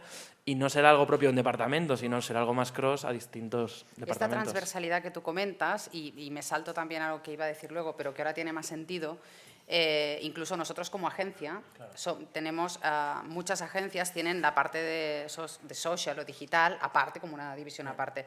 En Ogilvy tenemos una división que se llama Social at Ogilvy, que impregna todas las disciplinas. Hay 550 especialistas en todo el mundo y estos son los responsables de las acciones digitales que hace cualquier disciplina de Ogilvy & Mather. Los de Public Relations, los de Ogilvy & Mather Publicidad, los de Ogilvy, todas las disciplinas tienen solamente como referencia esta disciplina que es transversal, porque todos tenemos que ser digitales. Y entonces no hay ningún plan de comunicación, ningún briefing que llegue a la agencia que no esté impregnado de digital desde el momento en que entra por la puerta, ¿no? Es indispensable. Sí, yo creo que en el tema de las campañas se nota cada vez más. Es como una campaña 360, una campaña que tenga redes sociales, pero que tenga cada vez más cosas. Pero es que nosotros lo tenemos a nivel recursos humanos. O sea, la empresa es así. Porque es que si no se puede hacer de verdad, ¿no? Es como muchas agencias, yo lo he visto como cliente también, te hacen la propuesta de comunicación y luego el adendum de digital. Y esto no tiene ningún sentido. Y creo, perdona, que añadir también que se nota muchísimo en todos estos años, en mi caso 2010-2015, que muchas veces pasa con agencias o con gente que trabaja en redes sociales, que antes se proponía, pero por inmadurez también del sector, cosas que no tenían nada que ver con los objetivos de negocio y con lo que era la compañía. Y era como, no, es que redes sociales va a su cuenta y no contacta con el resto de cosas de la compañía. Y a veces te tratan de colega... En redes sociales somos muy guays. Claro, te trata de colega y es como, oye, eres una compañía eléctrica que igual me está cortando la luz, no vayas de colega, me estoy quejando porque me has dejado sin luz. Entonces creo que también un síntoma de madurez es que al final tiene un porqué, tiene un sentido, se acota a unas políticas de comunicación y tiene sentido dentro de toda la empresa. Y es al final un síntoma de madurez en redes sociales, yo creo. Sí. Bien, no sé si quieres preguntar algo más o nos cuentas lo tuyo. No, bueno, no, la verdad es que como la presentación es tan larga, yo creo que más o menos también la estoy contando. Sí, ¿no? Vamos haciendo. Es que no hace falta. ¿Vosotros queréis preguntar algo o queréis añadir algo a la mesa? De momento, no. Vale. No, lo que sí que va a comentar, que por ejemplo nosotros en el tema de influyentes, ahí, claro, como muchas veces pues tus clientes son no solo el Rubius, que como hablábamos antes, que a lo mejor yo le digo, a veces puede pasar, ¿no? A mi director, es que el Rubius se está quejando de que se ha quedado sin línea, y se puede quedar diciendo, es que no sé quién es, sino que muchas veces es pues Eva H. o Risto Mejide el que se ha quedado sin línea, el que te escribe, ¿no? Entonces, una de las cosas que nos hemos dado cuenta nosotros, que al principio ese miedo a que esta gente te escribiera, da igual que sea el Rubius, en el ámbito que sea, una persona muy conocida, que te escriba enfadado, el miedo que había de, bueno, es que, ¿qué vamos a decirle? Nos va a insultar. Va a bajar en bolsa De repente, la compañía, claro, como sí, un de miedo repente ves que es terrible, todo ¿no? lo contrario, que cuando atiendes a esa persona que te entra muy enfadada, le solucionas el problema, sin tú pedirle nada a cambio, ellos son las primeras personas que de repente prescriben a tu marca. Y además están prescribiendo una marca que es difícil de prescribir muchas veces, que para todo el mundo es más fácil decir me encantan mis zapatillas Adidas que decir me encanta mi fibra Movistar, eso es así. No es fácil de comunicar a Adidas, que es cliente nuestro, ¿eh? ¿La has visto? Pero yo creo, relacionado con eso, que también muchas veces los que trabajamos en redes sociales tenemos el pecado de sobreestimar al volumen de seguidores. Total. Sí. ¿Qué pasa a veces? Que a nosotros nos pasó una vez que se quejó alguien, me acuerdo además perfectamente, fue alguien que bueno, pues, tenía una sugerencia, digamos, sobre Diverso, que es nuestro restaurante de Michelin, que está en el Colegio Eurobuilding. Y esa persona tenía alrededor de 150 seguidores en Twitter. Entonces, desde la óptica, si te paras a pensar solo en seguidores, dices, pues esta persona no pincha ni corta, en teoría. Pero claro, te pones a ver 150 seguidores, era todo el mundo del sector de cocina, chefs que le seguían, y eran 150. Entonces, al final, tienes que ser consciente también de dar ese enfoque de ni se te va a caer la compañía porque tengas una crítica de alguien de 50.000 seguidores, ni tampoco desestimes a alguien porque tenga menos seguidores. Claro, yo creo que para tenga una ahí chiquitita. Claro. En eso claro. yo creo que también se está profesionalizando mucho el sector y afortunadamente las herramientas cada vez son mejores y te permiten saber quién es la persona con la que estás hablando. Más allá de los 50.000 o 5 seguidores que tiene, sabes el nodo que significa dentro de la red, ¿no? Que esto al final es como un virus que se expande y dices, esta persona es súper influyente en el tema de series. Nosotros prendemos un producto de series, vamos a tratarle bien o vamos a contestarle a sus dudas, ¿no? Siempre se contesta a todo el mundo, pero sí que a nosotros nos pasa que los clientes, da igual los seguidores que tenga, muchas veces se convierten en los que responden a las dudas y preguntas que hacen otros clientes. Entonces, supone al final la atención por redes sociales, en nuestro caso, un ahorro de costes a la compañía muy grande. Que dices, ¿las redes sociales venden, no venden? Estamos ahí, pero lo que sí que te puedo decir es que ahorramos mucho dinero con este tema de las meta-respuestas y los súper influyentes entre ellos, ¿no? Y luego las posibles crisis, que también están ahí siempre... No, crisis no hay nunca. Yo justo me estaba acordando, porque es verdad que muchas veces te das cuenta, a veces, yo qué sé, termina tu jornada laboral y dices, hoy creo que hemos esquivado como 5 posibles crisis. Sí. O sea, ayer me pasó, yo iba en un taxi a una reunión cerca de mi oficina y teníamos a los futbolistas que están en huelga, que tenían una rueda de prensa en un hotel NH.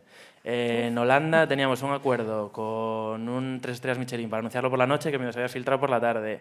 Un cliente influencer que no sé qué. Entonces te das cuenta al final del día eso y te das cuenta muchas veces también sobreactuamos. Cuando tenemos una crisis que es como, bueno, se va a caer la compañía, es como, bueno, espera, ten calma, analiza y no pierdas que la... es a el veces se trending pierde. topic, Claro. realmente, ¿no?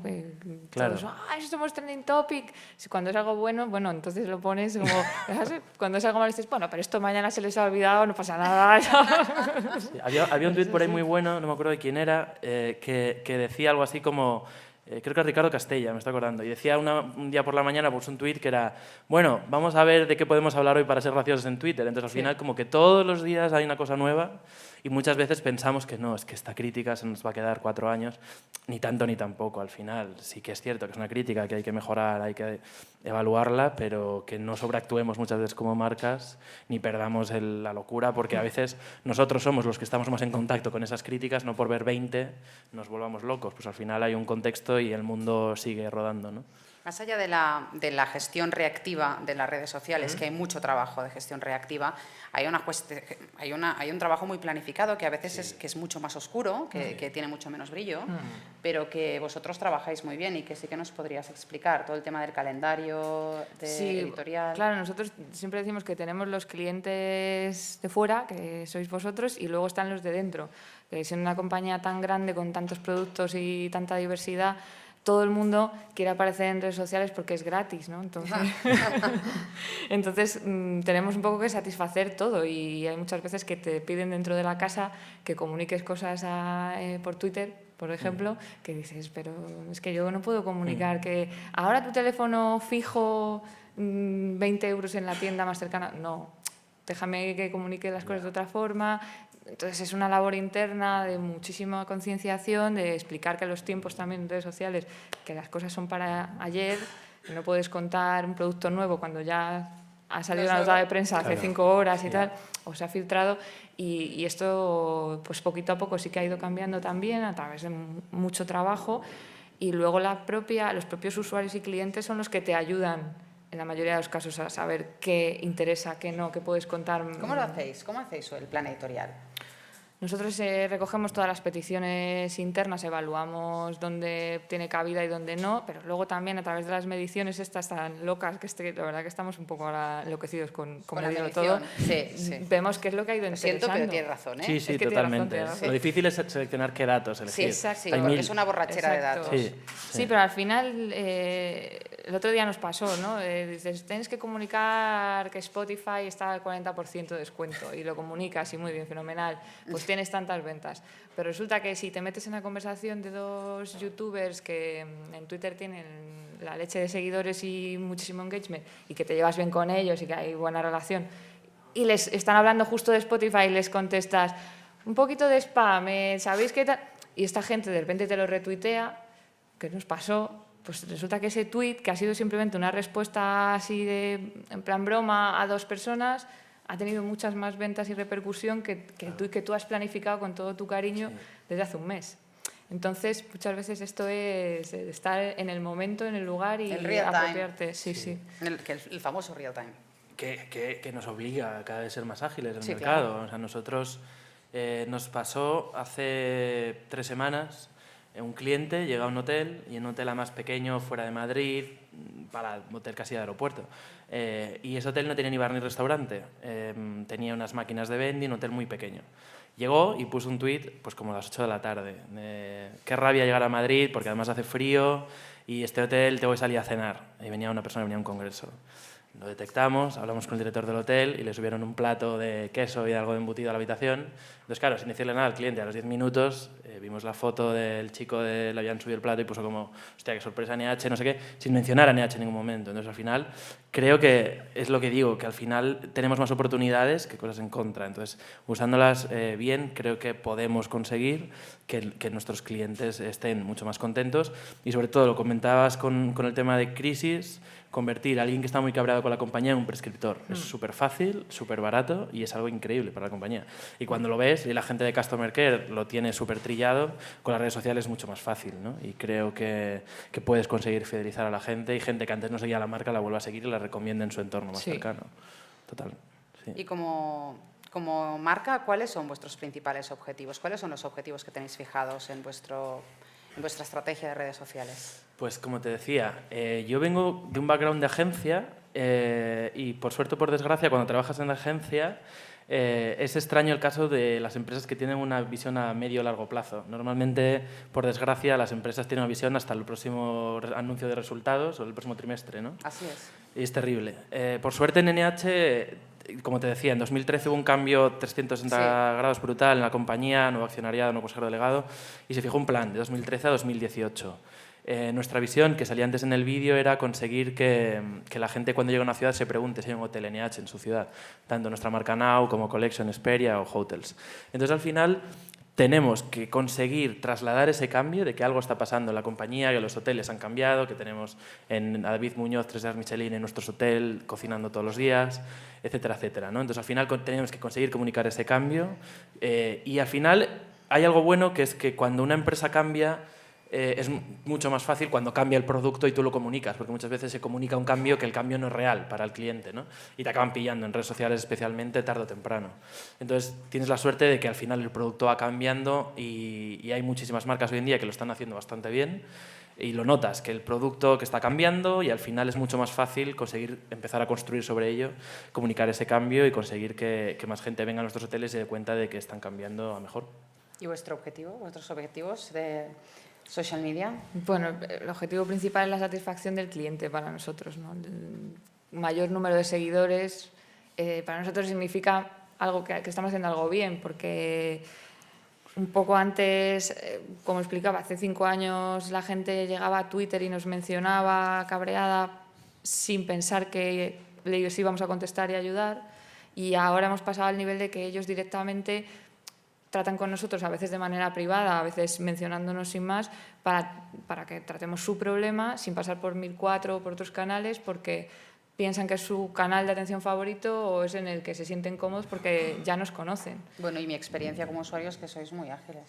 Somos ahora mismo ágiles, claro. El volumen que tenemos nosotros de gestiones es, para que os hagáis una idea, más o menos 3.000 al día. ¿Y en porcentaje qué os llega más, en redes sociales o por teléfono? Mucho más por teléfono. Ahora mismo estamos gestionando unas 3.000 al día en redes sociales, que 700 de ellas aproximadamente en el día requieren gestión porque muchas de esas consultas son simplemente dudas o que se pueden responder en el momento, pero muchas de ellas también requieren una gestión de llevar a un técnico a tu casa o solucionar. Entonces, esto sí que nosotros lo evaluamos con una encuesta de satisfacción al cliente cada vez que te atendemos, incluso luego hacemos una encuesta en público también abierta, para medir, como lo hacemos nosotros en redes sociales en general, nuestra actividad a nivel de plan editorial, etcétera, y nuestra meta es el 9 en ambos casos. De momento lo estamos cumpliendo, que para una compañía como Movistar es bastante significativo sacar un 9. ¿Y por teléfono cuántas os llegan de consulta? No, nosotros por teléfono no atendemos. Pero no tienes el dato de... No. Vale. Y creo que relacionado con lo que comentas, y da también una idea de la madurez digital y de redes sociales de la compañía, es la barrera de atención al cliente en redes sociales, ¿no? De conseguir involucrar a un departamento como el departamento de Customer Care, que, bueno, pues como todos los otros departamentos de la compañía, tiene una visión quizás muy offline al inicio y luego va viendo que en redes sociales están los clientes. Creo que es una barrera en muchas compañías que al final consigues involucrar y tiene sentido para el cliente y creo que es bastante difícil, normalmente, al menos cuando yo trabajaba con agencias lo notabas en las compañías, ¿no? Pero que al final consigues, como decías en tu caso también, demostrar que para la compañía es un ahorro cuantificable, ¿no? Un ahorro, incluso eso, una prescripción de un cliente que de repente te va a recomendar a todos sus amigos públicamente. Claro. A pesar de que, bueno, yo en la presentación lo traía a pesar de críticas, ¿no? Que muchas veces hay gente que nos ha recomendado, Arturo Parro, que no sé, gente, Eva H., la misma Eva H., y en cuanto publican algo bueno, pues reciben críticas de, ¿cuánto te están pagando por decir esto? ¿No? Pues a pesar de eso, la gente lo sigue poniendo sin que nosotros se lo pidamos, ¿no? Pero era muy interesante, había muchos casos de los que traías que yo creo que igual estaría bien compartirlos. Si queréis, no sé si... Raúl, ¿podemos poner la presentación? Yo creo que vale la pena que lo veáis porque aparte de que lo has preparado, creo que es muy interesante. Bueno, la tenía ya preparada, la verdad. Pues no la he hecho. Pues bien hecho, bien aprovechada está. La magia del directo. Está ahí, mira. Vale. Vale, sí, la voy a pasar porque hay bastante morralla al principio. Esto ya os lo he contado. Bueno, así es como normalmente vienen todo el mundo, ¿no? Esto es así, nuestra primera hora del día es muy bonita. Con cariño. Con cariño. Bueno, con el cariño que realmente pues nos merecemos seguramente, ¿no? Y el 100% de las veces tienen razón. Entonces, esto en Twitter y Facebook son 1.000. En total serían unas 3.000 porque también tenemos foros de la comunidad y otras redes. Y bueno, también hay semanas y semanas. Esta semana os puedo decir que ha sido bastante más que esto al día. Lo que decidimos fue contestar de una forma muy... con el nombre de la persona que está respondiendo y tal. De hecho, esto parece una tontería, pero hay gente que ya, como les hemos atendido, ya nos conoce y les gusta Susana, como le ha atendido Susana, pregunta por Susana. O pregunta por Mónica, o pregunta por cualquier compañero. Entonces, nosotros, como os contaba, hacemos una encuesta de satisfacción, que bueno, pues estamos muy orgullosos que tenemos muy buena nota, el tiempo de respuesta lo medimos, nos hacemos evaluaciones todo a diario de pues, qué es lo que no ha funcionado, por qué sí esto sí ha funcionado. Perdón que te interrumpa, pero pocos puestos de trabajo en comunicación están tan medidos y tan sí, evaluados como los de... Eso es cierto. Exactamente, como los de comunicación digital. Y estas son las cosas que de repente consigues gratis, ¿no? Que no se lo estás pidiendo al cliente y el cliente te está recomendando. Así es como entran y así es como salen. Entonces, bueno, os he puesto bastantes casos. Es que son muy chulos. Sí. Y luego, lo que hablábamos del perfil digital, que el Customer Care es muy importante, viene sobre todo por temas Bueno, estos son típicos, pero luego viene por temas más... Bueno, aquí vemos una pelea, ¿no? Que es, pues este señor Arturo Parroquia, que no sé si lo conocéis, es así, es humorista, nos recomienda y enseguida ya hay alguien que le critica y este aún así nos defiende, ¿no? Cosas que a mí me hacen saltar las lágrimas porque de verdad que es muy bonito que te hagan esto. Bueno, también quedamos con los clientes, con los que nos han ayudado, porque muchas veces eso, gente que te ayuda porque sí, que contesta las dudas que te están haciendo a ti, ellos por sí mismos, pues quedamos con ellos para preguntarles qué mejorarían, qué no. Y estas reuniones de frikis, ahora nuestros directores quieren venir a ellas, ¿no? Y enterarse de qué opina el cliente, que es bastante bueno.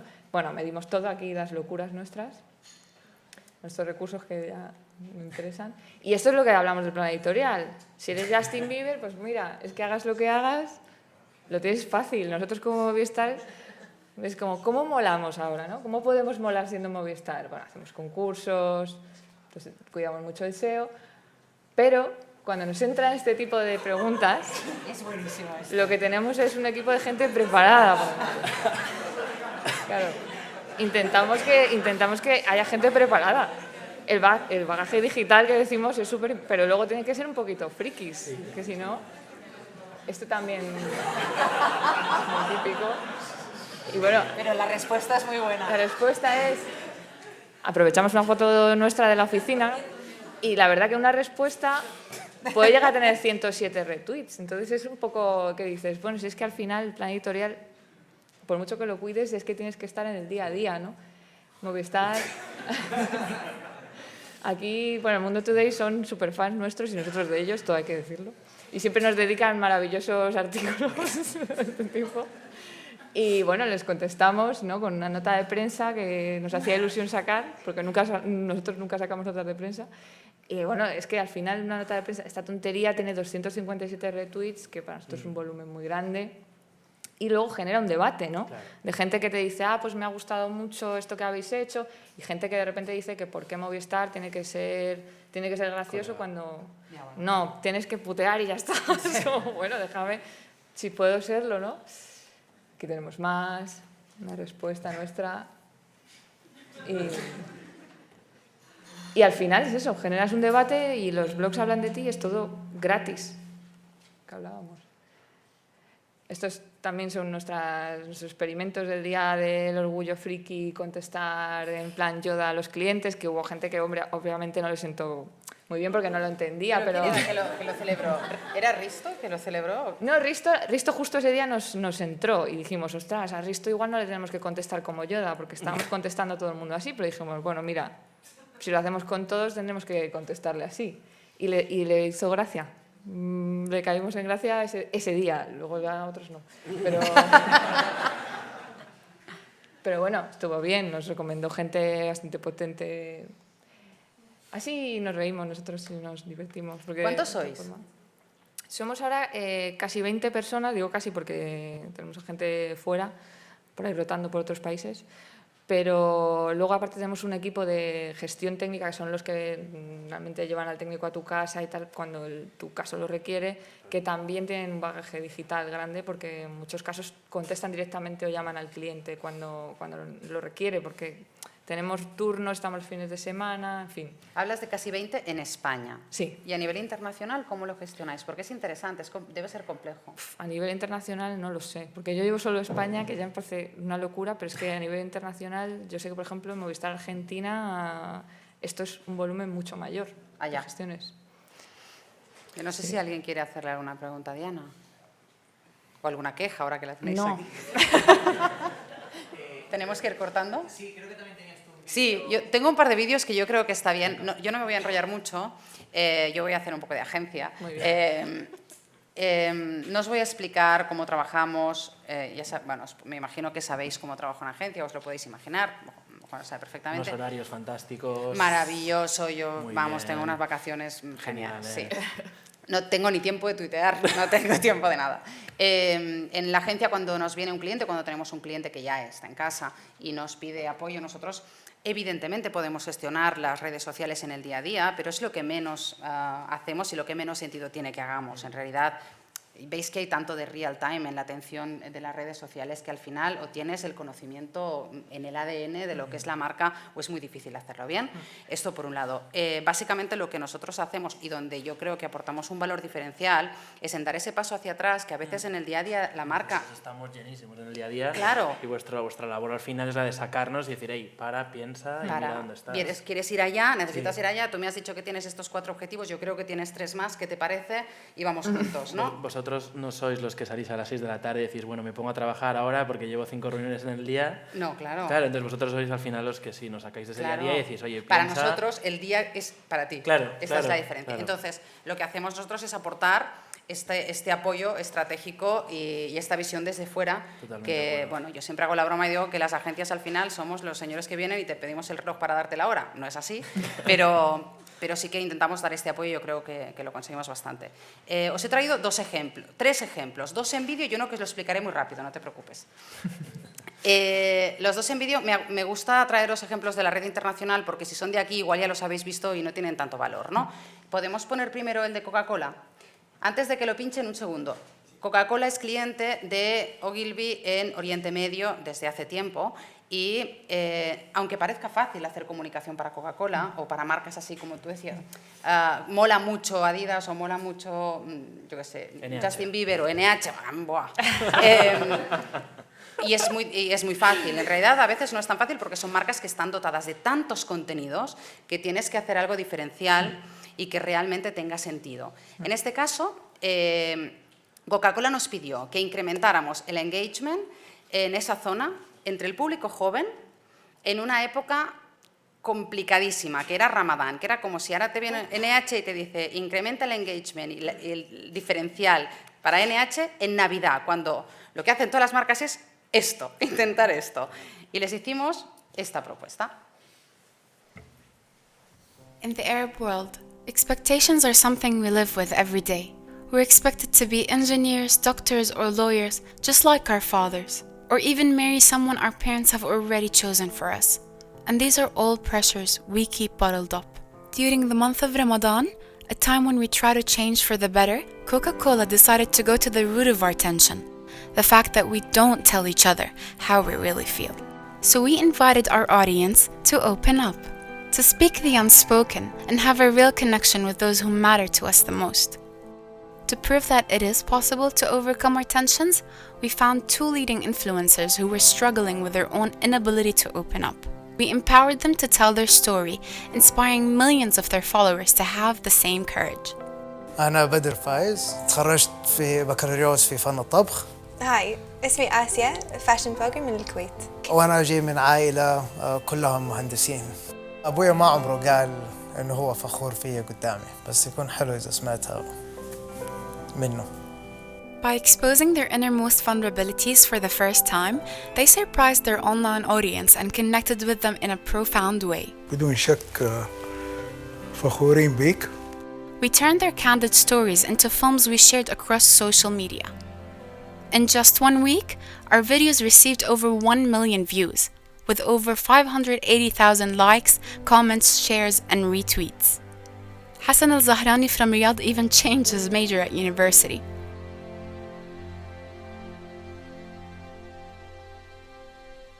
By the last week of Ramadan, we touched the hearts of millions of people, increasing their love for the brand by over 40%, the highest the brand had ever experienced in the region.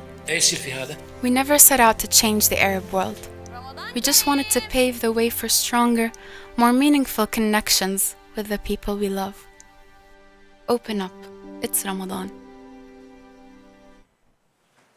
Este es bueno, conseguimos el 42%, como veis, es el brand love, que es el medidor de engagement que tiene Coca-Cola. Dime. Qué sed. Sí, qué sed. ¿Verdad que se me entró como ganas? Y bueno, funcionó muy bien.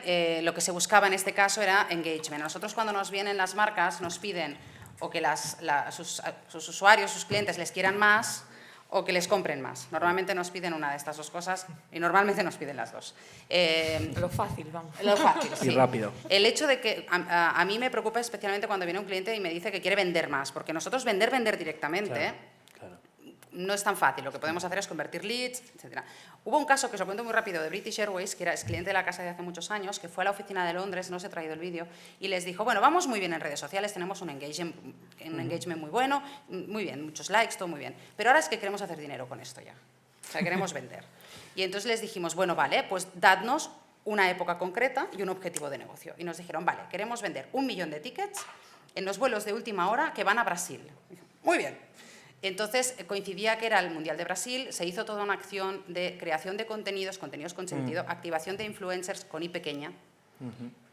Por tanto, teníamos que crear contenidos que fueran verdaderos, que tuvieran sentido, que fueran compartibles, ¿verdad? Sí.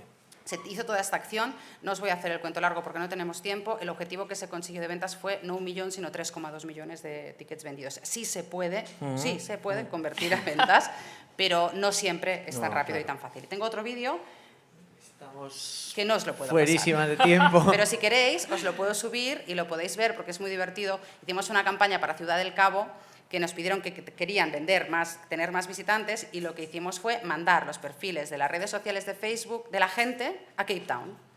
Hicimos unos viajes digitales a través de los perfiles sociales y es muy chulo. Intentaré subiros el caso. Pues tenéis ahí el usuario de Nuria en Twitter, entonces ahí seguro que colgará el vídeo. Disculpadme. No, para nada. Pero vamos justitos de tiempo, como siempre en estas cosas. Muchísimas gracias a Diana, a Nuria y a Juan. Milleiro, que me decían por ahí que te levantes y enseñes la camiseta simplemente. Bueno, es de aquí de Galicia, de los amigos por de eso, muchos lo saben. Tarde piaches, una expresión a verla. Muy simpática. Bien. Pues muchas gracias. Vamos a hacer ahora un descanso, pero el breve es quedarse largo. Vamos a hacer un descanso de escasos 10 minutos. A las 7:00 estad aquí porque vamos apuradetes.